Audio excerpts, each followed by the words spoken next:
دن اور رات کی کیا حقیقت ہے ہم دیکھتے ہیں۔ اللہ رب العزت فرماتا ہے، اور سورہ بنی اسرائیل سورہ نمبر 17 آیت نمبر 12 میں اللہ فرماتا اور کہتا ہے، ہم نے رات اور دن کو دو نشانیاں بنایا ہے۔ اللہ فرما رہا ہے ہم نے رات اور دن کو دو نشانیاں بنایا ہے، رات کی نشانی کو ہم نے بے نور اور دن کی نشانی کو ہم نے روشن بنا دیا۔ اللہ تعالیٰ نے رات اور دن بنایا، اور یہ اللہ کی نشانیاں ہیں، یہ اس کی آیتیں ہیں جس سے ہم پہچان سکتے ہیں خالق نے کیا کیا کیا۔ تو رات اور دن بنایا، رات کی پہچان اللہ فرما رہا ہے اس کی جو ہے بے رونقی ہے، مطلب بے نوری ہے، وہ اندھیری ہوتی ہے، اور دن کے بارے میں فرمایا روشن بنایا تاکہ اپنے رب کے فضل کو تم تلاش کرو، اور دن کو روشن اس لیے بنایا تاکہ انسان اپنے رب کے فضل کو، روزی کو تلاش کرے۔ آگے فرمایا اللہ نے، اور تاکہ تم سالوں کی گنتی اور حساب جان سکو، اور کیا کرو ان دن اور رات کے آنے جانے سے، ان دو نشانیوں سے سالوں کی گنتی کو معلوم کر سکو، مطلب حساب اور کتاب کر سکو۔ اللہ رب العزت فرماتا ہے وَلِتَعْلَمُوا عَدَدَ السِّنِينَ وَالْحِسَابَ، ہم نے یہ دن اور رات اس لیے بنائے نشانیاں تاکہ تم کیا کرو، سالوں کی گنتی کرو اور حساب کتاب کرو۔ تو گویا دن اور رات، نائٹ اینڈ ڈے، یہ اللہ کی کیا ہے، نشانی ہے۔ ٹھیک، اب جب یہ اللہ کی نشانی ہے تو یہ منحوس نہیں ہو سکتے، یاد رکھیں، نہ رات منحوس ہو سکتی ہے، نہ دن نحوست والا ہو سکتا ہے، نہ رات میں کوئی بدفعلی ہو سکتی ہے، نہ دن میں کوئی بدفعلی ہو سکتی ہے، اور نہ ہی اس میں کوئی بدشگونی لی جا سکتی ہے کہ دن اچھا ہے رات بری تھی، رات اچھی ہے دن برا تھا، اس لیے کہ دن اور رات اللہ کی نشانی ہے۔ رات کی نشانی بے نور اللہ نے بنایا، لیکن وہ بھی ایک علامت ہے۔ دن کی نشانی اللہ نے اس کو نور والا بنایا، یہ بھی اس کی ایک علامت ہے۔ اور یہ دن اور رات کو اللہ نے اس لیے بنایا تاکہ ہم سالوں کی گنتی اور حساب کر سکیں نا۔ اور دیکھیے ساری چیزیں ہماری اسی سے چلتی ہے، ایک مہینے بعد پیسہ لوٹانا ہے، ایک مہینے بعد پیسہ آنے والا ہے، ایک سال بعد اب فلاں مہینے میں حج شروع ہونے والا ہے، فلاں مہینے میں یہ ہونے والا ہے نا۔ تو یہ ساری چیزیں حساب اور کتاب کے لیے ہوتی ہے، یاد رکھیں۔ تو بہرحال قرآن کی اس آیت سے، سورہ بنی اسرائیل آیت نمبر 12 سے یہ بات تو واضح ہو گئی کہ رات اور دن میں کوئی بدشگونی یا نحوست بذات خود نہیں ہوتی، بذات خود نہیں ہوتی۔ آگے انشاءاللہ ہم دیکھیں گے یہ انسان کے اعمال ہوتے ہیں جو کسی وقت اور گھڑی کو نحوست والا یا بدشگون کر دیتے ہیں۔ وہ گھڑی اور وہ وقت بدشگون نہیں ہوتا، وہ انسان کے اعمال ہوتے ہیں جو اس گھڑی کو ان کے لیے نحوست والا، بدشگونی والا کر دیتے ہیں، یاد رکھیں، ٹھیک ہے۔ تو لہٰذا قرآن کی اس بات سے واضح ہو گیا کہ دن اور رات یہ اللہ کی نشانیاں ہیں، یہ کوئی بدشگونی، بدفعلی، برے اور اچھے خود بذات خود نہیں ہوتے۔ ہر دن، ہر رات، ہر گھڑی، ہر پہر، ہر مہینہ اچھا ہے۔ تو لہٰذا نہ اسلام نے یہ کہا کہ سفر کا مہینے کے تعلق سے کہ سفر آتا ہے تو یہ نحوست والا مہینہ آتا ہے، اور نہ ہی یاد رکھیے نبی اکرم صلی اللہ علیہ وسلم کی کسی عمل سے، کسی قول سے یا قرآن کی کسی آیت سے یہ بات ثابت ہے۔ ہمیں اس طرح کا کوئی عمل نہیں ملتا، لیکن ہم دیکھتے ہیں پھر بھی جیسے ہی سفر کا مہینہ آتا ہے مسلمان مختلف اعمال کرتے ہوئے نظر آتے ہیں۔ ایک تو یہ کہ سب سے پہلے تو اس مہینے کو آتے ہی ہم نے ڈکلیئر کر دیا کہ منحوس ہے۔ اب جب منحوس ہے ڈکلیئر کر دیا تو خود سے اس کا علاج بھی نکال لیا ہم نے کہ اس کی نحوست کو کیسا دور کیا جائے۔ پہلے تو ایک مہینے کو جو منحوس نہیں ہے، نحوست والا نہیں ہے، بدفعلی بدشگونی والا نہیں ہے، اس کو بدفعل، بدشگون، نحوست، منحوس مہینہ ڈکلیئر کر دیا۔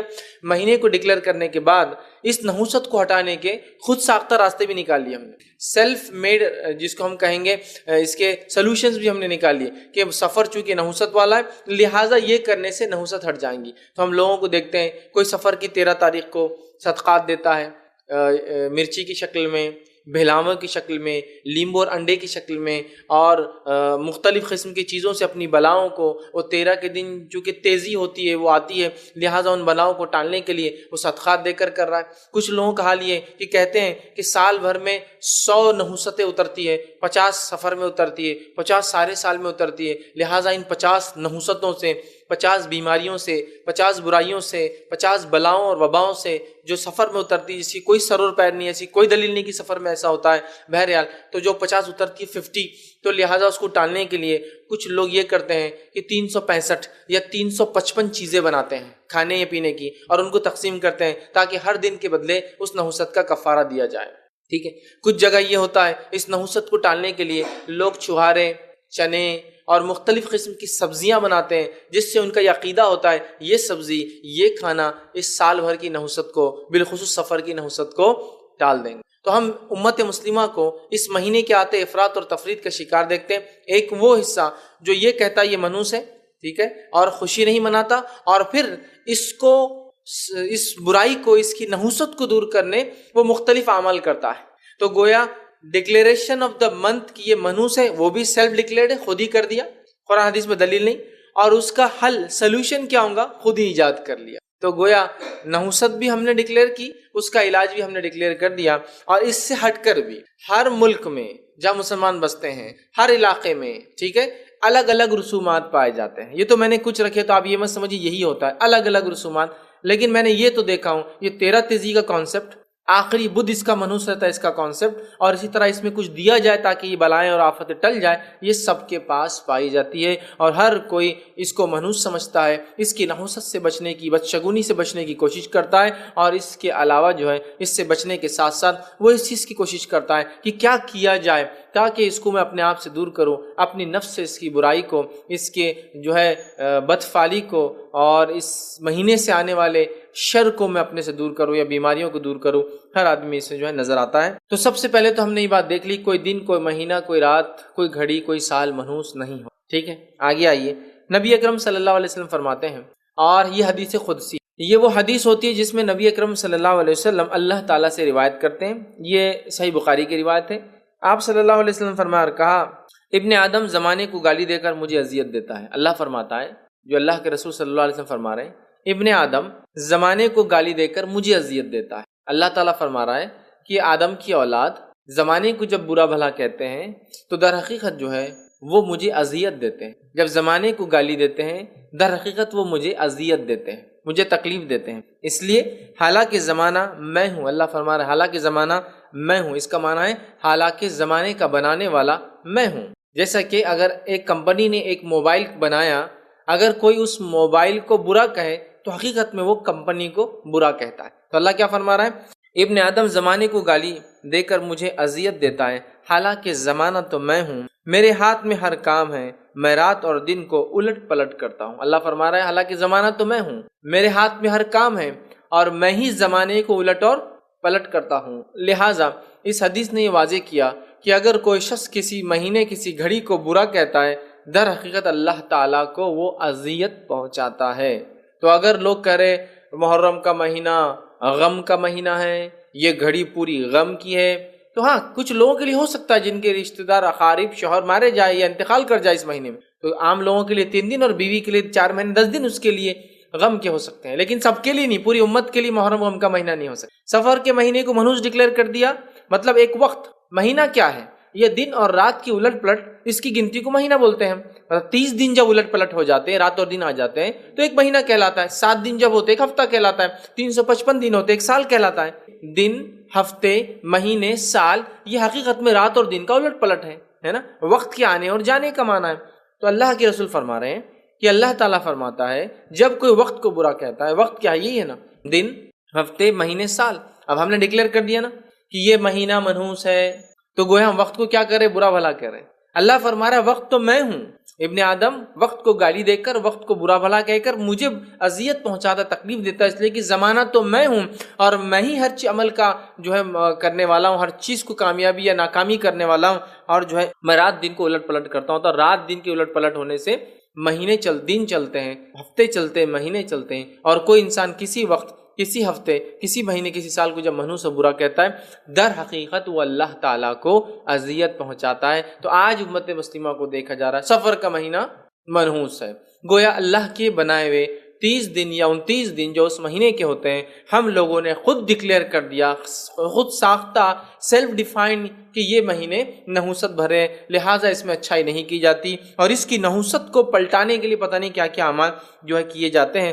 اور اسلامی کیلنڈر جو ہے چاند سے چلتا ہے، چاند سے چلتا ہے، اس لیے کہ چاند سے جو گنتی چلتی ہے وہ سب سے آسان گنتی ہے، اور کسی زمین اور کسی بھی زمانے میں اس سے حساب کتاب لگایا جا سکتا ہے۔ دیکھیے کہ انسان کے پاس کیلکولیشن کے لیے کیا ہے، بتائیے مجھے، ایک آدمی جنگل میں رہتا کیسے کیلکولیٹ کرے کہ کیا چل رہا ہے، کیا موسم ہے، کیا سیزن ہے، کیا دن ہے اور کیا مہینہ ہے۔ اس کے لیے سب سے آسان گنتی اللہ تعالیٰ نے جو چاند کو بنایا ہے اس سے وہ لگا لیتا ہے۔ جب وہ صفر کچھ بھی نہیں ہوتا ہے، وہاں سے شروع ہوتا ہے بڑھنا، تو وہاں سے مہینے کا پہلا دن اور دوسرا دن اور تیسرا، چوتھا، پانچواں، 14، اس کے بعد وہ پورا ہو کر پھر گھٹنا شروع ہوتا ہے۔ جب وہ گھٹتا گھٹتا اور ختم ہو جاتا ہے تو گویا پورا ایک مہینہ مکمل ہو گیا۔ تو کتنی آسان گنتی ہے، دیکھیے آپ کہ کسی زمین اور کسی بھی زمانے میں چاند کے ذریعے سے دن اور رات کا حساب کتاب رکھا جا سکتا ہے، ہفتے اور مہینوں کا اور سالوں کا حساب کتاب رکھا جا سکتا ہے۔ اسی لیے اللہ رب العزت نے اس چاند کو بنایا۔ قرآن میں اللہ رب العزت نے فرمایا، سورہ بقرہ سورہ نمبر 2 آیت نمبر 189 میں اللہ نے فرمایا وَيَسْأَلُونَكَ عَنِ الْأَحِلَّةِ، یہ آپ سے چاند کے گھٹنے اور بڑھنے کے بارے میں سوال کرتے ہیں، تو اللہ نے فرمایا قُلْ هِيَ مَوَاقِتُ لِلنَّاسِ وَالْحَجِّ، ان سے کہہ دیجئے یہ حج اور وقت کے پیمانے ہیں، گننے کا حساب اور کتاب کا طریقہ ہے۔ ٹھیک، کیا فرمایا آپ نے؟ لوگ پوچھتے ہیں یہ ہلال، یہ چاند چھوٹا اور بڑا کیوں ہوتا ہے؟ تو اللہ فرما رہا ہے کہہ دیجئے قُلْ هِيَ مَوَاقِتُ لِلنَّاسِ وَالْحَجِّ، یہ لوگوں کے وقت کا حساب لگانے کا اور حج کب آتا ہے اس کے حساب لگانے کا طریقہ ہے۔ تو دیکھیے، تو سب سے بہترین چیز چاند کیا ہے ہمارے لیے؟ پیمانہ ہے، ہفتہ کیا چل رہا ہے، مہینہ کیا چل رہا ہے، کیا وقت ہے، کیا سیزن ہے، اس لیے اللہ نے رکھا ہے۔ یہاں یہ نہیں کہا کہ کہہ دو ان سے کہ چاند کا کچھ مہینوں میں نکلنا نحوست بھرا ہوتا ہے، کچھ مہینوں میں یہ اچھا نکلتا ہے، کچھ مہینوں میں جب نکلتا ہے تو خیر لاتا ہے، کچھ مہینوں میں جب نکلتا ہے تو شر لاتا ہے، اس لیے کہ چاند اور سورج کا آنا جانا اس کو دن اور رات بولتے ہیں، اور اسی سے ہفتے، مہینے اور سال بنتے ہیں۔ لہٰذا اگر سورج کا اور چاند کا آنا جانا اگر منحوس نہیں ہے تو ہفتے، دن اور سال اور مہینے کبھی منحوس ہو ہی نہیں سکتے، آٹومیٹک ہے نا، یہ بات سمجھنے کے لیے۔ تو لہٰذا حقیقت یہ ہے کہ عالمی کیلنڈر کا چاند جو ہے گننے کا پیمانہ ہے، اور اس کے آنے جانے سے کوئی نحوست کا، کوئی جو ہے برائی کا تعلق نہیں ہے۔ ایسا کچھ بھی قرآن اور سنت سے ثابت نہیں ہے کہ ایک مہینے چاند نکلے تو نحوست لائے، ایک مہینے چاند نکلے تو خیر لائے، یا چھپ جائے تو خیر لائے، نکل جائے تو جو ہے، یا پھر نکل جائے تو شر لائے، یا پھر نکل جائے تو خیر لائے، چھپ جائے تو شر لائے، پورا دکھے تو خیر لائے، مکمل چھپ جائے تو شر لائے، جیسے ہمارے مانا جاتا ہے۔ آج اماوس ہے، چاند نہیں ہے، اس کا مطلب شر ہے۔ آج پورنیما چاند پورا ہے، لہٰذا آج خیر ہونے والی ہے۔ چاند آج گرہن کر رہا ہے، لہٰذا آج بہت مصیبتیں اترنے والی ہیں۔ چاند آج یوں ہے تو اس کا معنی ہے ہو رہا ہے، نہیں ہو رہا ہے، یہی ہوتا ہے ہمارے پاس، ہے نا۔ بہت سارے لوگ اپنے پہلے بچے کو گھر سے باہر نہیں جانے دیتے جب پورا چاند ہوتا ہے، نہیں آج کیا ہے، پورنیما ہے، باہر نہیں نکلنا، اس لیے کہ دو چاند ایک ساتھ باہر نہیں ہو سکتے، ہے نا، ٹھیک ہے۔ مطلب ایک میرا چاند بیٹا ہے میرا اور دوسرا چاند، لہٰذا نہیں بیٹے تم پہلن ہے، تم باہر نہیں نکل سکتے، آج پورا چاند ہے۔ یہی عقیدہ وہ جب چاند پورا چھپ جاتا ہے نا، نہیں آج نہیں نکلنا، آج اماوس ہے، آج رات بلائیں اترتی، تو گویا چاند کے چھپنے سے برائیاں، چاند کے دکھنے سے خیر، ایسا کچھ بھی نہیں۔ یاد بات یاد رکھ لیجئے، چاند کو اللہ نے کیوں بنایا؟ وہ اس لیے کہ ہم دنوں اور سالوں کی گنتی کرے، اور اللہ رب العزت نے سورج اور چاند کو جو نکالا، ڈباتا ہے، نکالتا ہے، اس کا مقصد یہ کہ مختلف عبادتوں کو انسان پہچان کے کر سکے۔ جیسے نماز کا جو ہے حساب اور کتاب سورج سے لگایا جاتا ہے، اور اسی طرح زکوٰۃ کا اور حج کا حساب اور کتاب چاند سے لگایا جاتا ہے کہ 355 دن جب ہو جائے تو اس کے بعد زکوٰۃ دی جائے، حج کیا جائے، چونکہ چاند نکلا، ذی الحجہ کا مہینہ شروع ہو گیا، اور صبح سے لے کر شام تک نمازیں پڑھتے ہیں۔ سورج نکلنے سے پہلے فجر کی نماز، سورج 20 سے ہٹنے کے بعد ظہر کی نماز، سورج جو ہے 20 سے ہٹنے کے بعد اتنا ڈوبنے کی طرف جائے کہ سایہ ایک حقیقت سے بڑھ جائے، عصر کی نماز، سورج ڈوب جائے تو مغرب کی نماز، ڈوبنے کے اتنے وقت بعد عشاء کی نماز۔ تو یہ اللہ کی نشانیاں اور حساب کتاب عبادتوں کی، یاد رکھیے، یہ سورج اور چاند یا ستارے اپنی ذات سے کوئی خیر اور شر کی کوئی صلاحیت، کوئی صفت، کوئی خصوصیت نہیں رکھتے۔ خیر اور شر صرف اور صرف اللہ رب العزت کی طرف سے انسان کو ملتا ہے، اور یہ خیر اور شر اس کے اعمال کا نتیجہ ہوتا ہے۔ تو کسی کے اعمال کی بنیاد پر دن منحوس ہو سکتا ہے، گھڑی منحوس ہو سکتی ہے، اس انسان، اس فرد، اس قوم کے لیے، لیکن من جملہ پورے انسانیت کے لیے کوئی گھڑی، کوئی وقت نحوست والا نہیں ہوتا ہے۔ لہٰذا چاند کا نکلنا، سورج کا نکلنا، ستاروں کا اور سیاروں کا آنا اور جانا، اس سے کوئی تقدیر کا، فصلوں کا، اولاد کا، اچھائی کا یا برائی کا، خیر کا اور شر کا کوئی پہلو نہیں ہوتا۔ یاد رکھیے، اس بات کو ہم ذہن نشین کر لیں، ورنہ آج مسلمان ان سورج و ستاروں کے آنے جانے سے اتنی بدعقیدیاں رکھتے ہیں کہ اپنے بیاہ شادیاں، اپنی خوشیوں کو اس اعتبار سے منایا جاتا ہے کہ سورج اور چاند گردشیں کیسی چل رہی ہے۔ سورج گردش میں ابھی بہت مشکل وقت ہے، لہٰذا آج اچھا کام نہ کیا جائے، آج منگل کا دن ہے، لہٰذا آج کوئی خیر کا کام نہ کیا جائے، آج ہفتہ سنیچر ہے، سنیچر کا دن منحوس ہوتا ہے، آج جو ہے فلاں دن ہے، یہ بہت خیر کا باعث ہے۔ یاد رکھیے، جن دنوں کے بارے میں یا جن مہینوں کے بارے میں کتاب و سنت نے بتایا کہ بابرکت ہے، یہ ایک الگ چیز ہے، لیکن وہ برکت والے کس کے لیے؟ جو ویسے اعمال کرے۔ اگر رمضان کا مہینہ برکت والا ہے تو اعمال کرنے والوں کے لیے نا، شراب خوروں کے لیے اور سونے والوں کے لیے تھوڑی ہے کہ اعمال نہ کرے، سمجھ رہے آپ؟ تو وہ بھی اگر ہے تو مخصوص ہے، جمعہ ایک مبارک دن ہے، لیکن کس کے لیے؟ جو جمعہ کو مانتا ہے، اس میں عبادتیں کرتا ہے، مسلمانوں کے لیے، ساری انسانیت کے لیے وہ بھی نہیں ہوا۔ سمجھ رہے ہیں بات کو؟ تو اس چیز کو ہم سمجھیں، ہم نے جو عالمی سطح پر سفر کو منحوس قرار دے دیا، ہم نے عالمی سطح پر یہ قرار دے دیا کہ محرم غم کا مہینہ، یہ آپ کو کس نے دی اس کی وجہ؟ کتاب و سنت نے تو ایسا کچھ نہیں بتایا۔ تو لہٰذا ہم اپنے دل سے کسی دن کو اچھا یا برا ڈکلیئر نہیں کر سکتے۔ ہر دن اچھا اور ہر دن برا ہو سکتا ہے انسان کے اعمال کے اعتبار سے۔ اللہ رب العزت کے نزدیک یاد رکھے مہینوں کی گنتی 12 ہے، اور یہ ابھی سے نہیں، جب سے اللہ نے زمین و آسمان کو پیدا کیا۔ اللہ سبحانہ تعالیٰ سورہ توبہ سورہ نمبر 9 آیت نمبر 36 فرماتا کہتا ہے، ان عدۃ الشہور عند اللہ 12 شہرا فی کتاب اللہ یوم خلق السماوات والارض۔ اللہ فرماتا ہے کہ اللہ کے نزدیک مہینوں کی گنتی 12 ہے۔ کب سے؟ جب سے اللہ نے زمین اور آسمان کو پیدا کیا۔ تو اللہ کے نزدیک مہینوں کی گنتی 12 ہے۔ کب سے؟ جب سے اللہ نے زمین اور آسمان کو پیدا کیا۔ تو آج سے اللہ کے نزدیک گنتی 12 نہیں ہے، زمین آسمان جب سے پیدا ہوئے، جب سے منتھس کی کوانٹٹی 12 ہے، اور یہ سارے کے سارے خیر ہے، یاد رکھیے، اور اس میں 4 حرمت والے ہیں، لیکن کسی کو بھی اللہ نے کہا اس میں یہ شر والا ہے اور یہ خیر والا ہے۔ تو گویا ہر دن ہر گھڑی اچھی ہوتی ہے، یہ انسان کے اعمال ہوتے ہیں جس کی وجہ سے وہ برا اور اچھا ہم کہہ سکتے ہیں۔ اب سفر کو منحوس کیوں ڈکلیئر کیا؟ سفر کو برائی کا مہینہ کیوں ڈکلیئر؟ سفر کو بلائیں اترتی کیوں کہا جاتا ہے؟ آئیے وہ بھی ہم دیکھ لیں۔ حالت یہ تھے کہ مشرکین مکہ اور اہل عرب اس زمانے کے نبی اکرم صلی اللہ علیہ وسلم کے زمانے کے، ان کا حال یہ تھا کہ وہ لوگ اکثر لوٹ مار کر کے، سمجھا، لوٹ مار کر کے اپنی روزی روٹیاں گزارا کیا کرتے تھے، جیسا کہ قافلوں کو لوٹ لیا، آنے جانے والے لوگوں کو لوٹ لیا، یہ کرتے تھے۔ اب ہوتا یہ تھا 3 حرمت والے مہینے ایک ساتھ آ جاتے تھے۔ کون کون سے؟ ذی القعدہ، ذی الحجہ اور محرم۔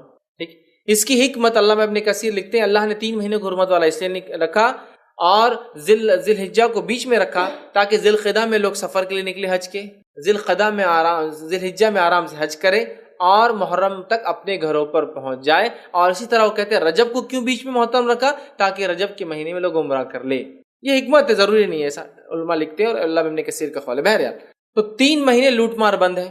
جب 3 مہینے عرب لوٹ مار سے رک جاتے تھے، جو کہ ان کا اصل ذریعہ تھا انکم کا، تو ہوتا یہ تھا، اور جنگوں سے بھی رک جاتے، صرف لوٹ مار سے نہیں، جنگ سے بھی رک جاتے تھے۔ سمجھو 2 قبیلوں میں جنگ ہے لیکن سٹاپ، ابھی 3 مہینے جنگ نہیں ہوں گی چونکہ حرمت والے مہینے۔ جیسے ہی 3 مہینے گزرتے اور سفر شروع ہوتا تو کیا کیا شروع ہو جاتا؟ لوٹ مار شروع، اس کے علاوہ قتل و غارت گیری شروع، اس کے علاوہ راہ زنی جس کو بولتے ہیں، راستے کے مسافروں کو، قافلوں کو لوٹنا شروع، یہ کام شروع ہو جاتا تھا۔ کون سے مہینے میں؟ سفر کے۔ تو لہٰذا ہوتا یہ تھا کہ سفر کا مہینے آتے ہی گھر خالی ہو جایا کرتے تھے۔ کیوں؟ یا تو مرد لڑنے چلے جاتے تھے، یا تو ڈاکوں کے ڈر سے اپنے خاندان والوں کو لے کے پہاڑوں پہ لے کے چلے جاتے تھے، یا تو پھر مر جاتے تھے، مرنے کی وجہ سے گھر خالی ہو جاتا تھا انسانوں، جیسا کہ کسی گھر میں کوئی شوہر تھا کمانے مر گیا تو ایک طرح سے گھر خالی ہو گیا۔ تو یہ ہوا کرتا تھا سفر کے مہینے میں۔ کب؟ دور جہالت میں۔ تو لہٰذا عرب کیا کہا کرتے تھے کہ سفر کے تعلق سے سفر المکان بول کے وہ کہا کرتے تھے، اس کا معنی ہے گھر خالی ہو گیا، مطلب محرم کے بعد کے مہینے کے تعلق سے وہ کہتے تھے سفر المکان، گھر خالی ہو گیا ہمارا۔ یا وہ سفر کو سفر کیوں کہتے ہیں؟ سفر کو وہ سفر اس لیے کہتے تھے کہ یہ صفر سے کہتے تھے، جیسا صفر کی کوئی ویلیو نہیں ہوتی اور وہ خالی رہتا ہے، لہٰذا سفر کے مہینے میں گھر ان کے ویسے ہی خالی ہو جاتے تھے۔ تو وہ سفر جو مہینے کا نام ہے وہ صفر سے آیا کہ گھر خالی ہو گئے، یا تو انسانی جان سے خالی ہو گئے، مر گئے، یا تو گھر مالی اعتبار سے لوٹ کر لے گئے لوگوں نے تو خالی ہو گئے، یا تو پھر جنگ جدال کی وجہ سے، ڈر کی وجہ سے لوگ پہاڑوں پہ چلے گئے تو گھر خالی ہو گئے۔ اور ان کے اندر یہ مشہور تھا اور وہ کہا کرتے تھے بیت السفری من متاع، کہ گھر خالی ہو گئے مال سے، گھر خالی ہو گیا سامان سے۔ تو وہ محرم کے بعد کے مہینے کہتے تھے کہ سفر، یہ صفر سے آتا ہے، مطلب گھر ہمارے خالی ہو جاتے ہیں۔ اور یہ لسان العربی جو عرب کے اندر اس کی تفصیلات آپ دیکھ سکتے ہیں۔ تو عربوں نے اس مہینے کو نام سفر کیوں رکھا؟ اس لیے رکھا کہ وہ صفر سے گھر خالی ہو جاتے، یا تو قتل کر دی جاتے مرد کبھی تو ان سے خالی ہو جاتے، لوٹ لی جاتے گھر تو خالی ہو جاتے، یا لوٹ کے ڈر سے گھر چھوڑ کر لوگ جنگلوں میں اور پہاڑوں پہ چلے جاتے تو گھر خالی ہو جاتے۔ تو لہٰذا اس کو سفر کہا جاتا تھا۔ تو یہ مہینہ منحوس نہیں تھا، بلکہ ان کی کارستانیوں سے یہ مہینہ ہو گیا تھا، اس طرح سے یاد رکھیے۔ تو لہٰذا ایک بات پھر عربوں میں مشہور ہونا شروع ہو گئی، سفر جو ہے منحوس ہے، سفر جو ہے نحوست والا ہے، سفر جو ہے قتل و غارت گیری کا مہینہ ہے، سفر جو ہے لوٹ مار کا مہینہ ہے، اور یہ بات پھیل گئی۔ حالانکہ ان کو یہ سمجھنا چاہیے تھا سفر اپنی ذات سے نہ منحوس ہے نہ برا ہے، بلکہ ان کے اعمال ہیں جو وہ کرتے تھے، تو اپنی عمل کی اصلاح، اعمال کی اصلاح تو نہیں کی، سفر کو منحوس ڈکلیئر کر دیا۔ اور اللہ ہم پہ رحم کرے، ان دور جہالت کے عربوں کے طریقے پہ آج ہم بھی ہیں۔ ہم نے بھی کیا ڈکلیئر کیا سفر کے مہینے کو؟ نحوست والا، سفر کا مہینہ برا مہینہ ہے نا۔ تو عربوں میں کیوں منحوس تھا یہ مہینہ، کیوں مانا جاتا تھا؟ میں سمجھتا ہوں میں نے کافی تفصیلات جو ہے اس میں رکھ دی، لہٰذا ان لوگوں نے جو ہے اس مہینے کو منحوس ڈکلیئر کر دیا، چونکہ اس میں قتل و غارت گری شروع ہو جاتی، مرد مر جاتے جنگ اور جدال میں، یا مجبوراً گھر چھوڑ کر بھاگنا پڑتا، یا لوٹ مار کی وجہ سے گھر خالی ہو جاتے، لہٰذا کہا گھر صفر، مکان مکمل طور سے خالی ہو گیا، جیسا صفر لفظ خالی ہوتا ہے اس کی کوئی ویلیو نہیں ہوتی اپنے آپ میں، اسی طرح گھر ہو جاتا ہے، لہٰذا انہوں نے اس پورے مہینے کو جو ہے منحوس ڈکلیئر کر دیا۔ اب آئیے، کیا کوئی گھڑی کوئی مہینہ اپنی ذات سے منحوس ہوتا ہے؟ اس میں کوئی بدشگونی ہوتی؟ قرآن کی آیت سے دیکھتے ہیں، اللہ رب العزت فرماتا ہے سورہ بنی اسرائیل سورہ نمبر 17 آیت نمبر 13 اور 14 میں اللہ فرماتا ہے کہ ہم نے اور ہر انسان کا شگن ہم نے اس کے گلے میں لٹکا رکھا ہے۔ ہم نے ہر انسان کا شگن، ہم جو بدشگونی، شگن کا معنی بدشگونی اور شگن دونوں ہوتا ہے، یاد رکھیے عربی میں ایک ہی لفظ اس کے لیے طیر، ٹھیک؟ تو اللہ فرما رہا ہے کل الانسان الزمناہ طیرہ فی عنقک، طیر کہتے ہیں شگن کو۔ اللہ فرما رہا ہے ہم نے ہر انسان کے شگن کو اس کے گلے میں لٹکا دیا ہے۔ آگے فرمایا وَنُخْرِجُ لَهُ يَوْمَ الْقِيَامَةِ کتابًا یلقاہ منشورا، اور پھر اللہ فرماتا ہے لٹکا رکھا ہے، اور قیامت کے دن، قیامت کے روز ہم ایک کتاب اس کے لیے نکالیں گے، اس انسان کے لیے جس کے شگن کو اللہ نے گلے میں لٹکا ہے، اس کے لیے ہم ایک کتاب نکالیں گے جس میں وہ کھلا ہوا ہر چیز کو پالیں گا۔ پھر آگے اللہ فرماتا ہے اور کہتا ہے منشورا اقرا کتابک، اب تیری کتاب کو تو خود پڑھتا جا، اللہ فرمائیں گا اس شخص کو کفا بنفسک الیوم علیک حسیبا، اور تو خود اپنے نفس پر کافی ہے اپنے حساب کے لیے، مطلب تو خود اپنی کتاب نکال اور خود پڑھ، اور تو خود جواب دے کہ تیرے ساتھ کیا سلوک کیا جائے، چونکہ تیرے اعمال تیرے ہاتھ میں۔ تو اللہ فرما رہا ہے اور خود ہی تو کافی ہے اپنے اس پہ، مطلب اپنی کتاب اپنے نام عمل کو پڑھ۔ تو یہاں اللہ نے کہا ہر انسان کا شگن اس کے گلے میں لٹکا ہوا، مطلب کیا ہوا؟ ہر انسان اچھا اور برا اس کے اعمال سے ہوتا ہے، اس کے گلے میں شگن ہے، اس کے اچھے اور برے اعمال سے جو برائیاں یا بدشگونی یا نحوست اس پر آتی ہے وہ ساروں کے لیے نہیں ہوتی۔ نحوست کبھی فرد پر اس کے اعمال کی وجہ سے آتی ہے، نحوست کبھی قوم پر ان کے اعمال کی وجہ سے آتی ہے، لیکن یہ مکمل ہمیشہ کے لیے ہر کسی کے لیے نہیں ہوتی۔ یاد رکھیں اس فرد کے اعمال اس قوم کے اعمال کے اعتبار سے ان کے لیے ہوتی ہے، تو ہر گھڑی اچھی اور بری سب کے لیے ہو سکتی ہے ایک با ایک وقت، کوئی گھڑی اپنے ذات سے اچھی اور بری نہیں ہوتی۔ سمجھ رہے آپ کہ سفر کا مہینہ منحوس نہیں ہو سکتا ہے؟ ہاں کچھ لوگ اتنے برے اعمال کرے تو ان کے لیے تو ہر دن منحوس ہو سکتا ہے، سفر بھی منحوس ہو سکتا ہے۔ سمجھ رہے بات کو؟ اس بات کو سمجھنا ضروری ہے۔ تو نحوست کا تعلق کسی دن، صبح اور شام، دن اور رات، وقت، گھڑی، جگہ، انسان، غیر انسان، جانور، چرند پرند سے نہیں ہے کہ کوا آئے تو یہ ہوگا، بلی آئی تو یہ ہوگا، یہ گر گیا تو ہوگا، چپل پہ چپل آ گئی تو یہ ہو جائے گا، جھاڑو دی رات میں تو یہ ہوگا، ناخن کاٹے رات میں تو فلاں۔ سمجھ رہا بات کو؟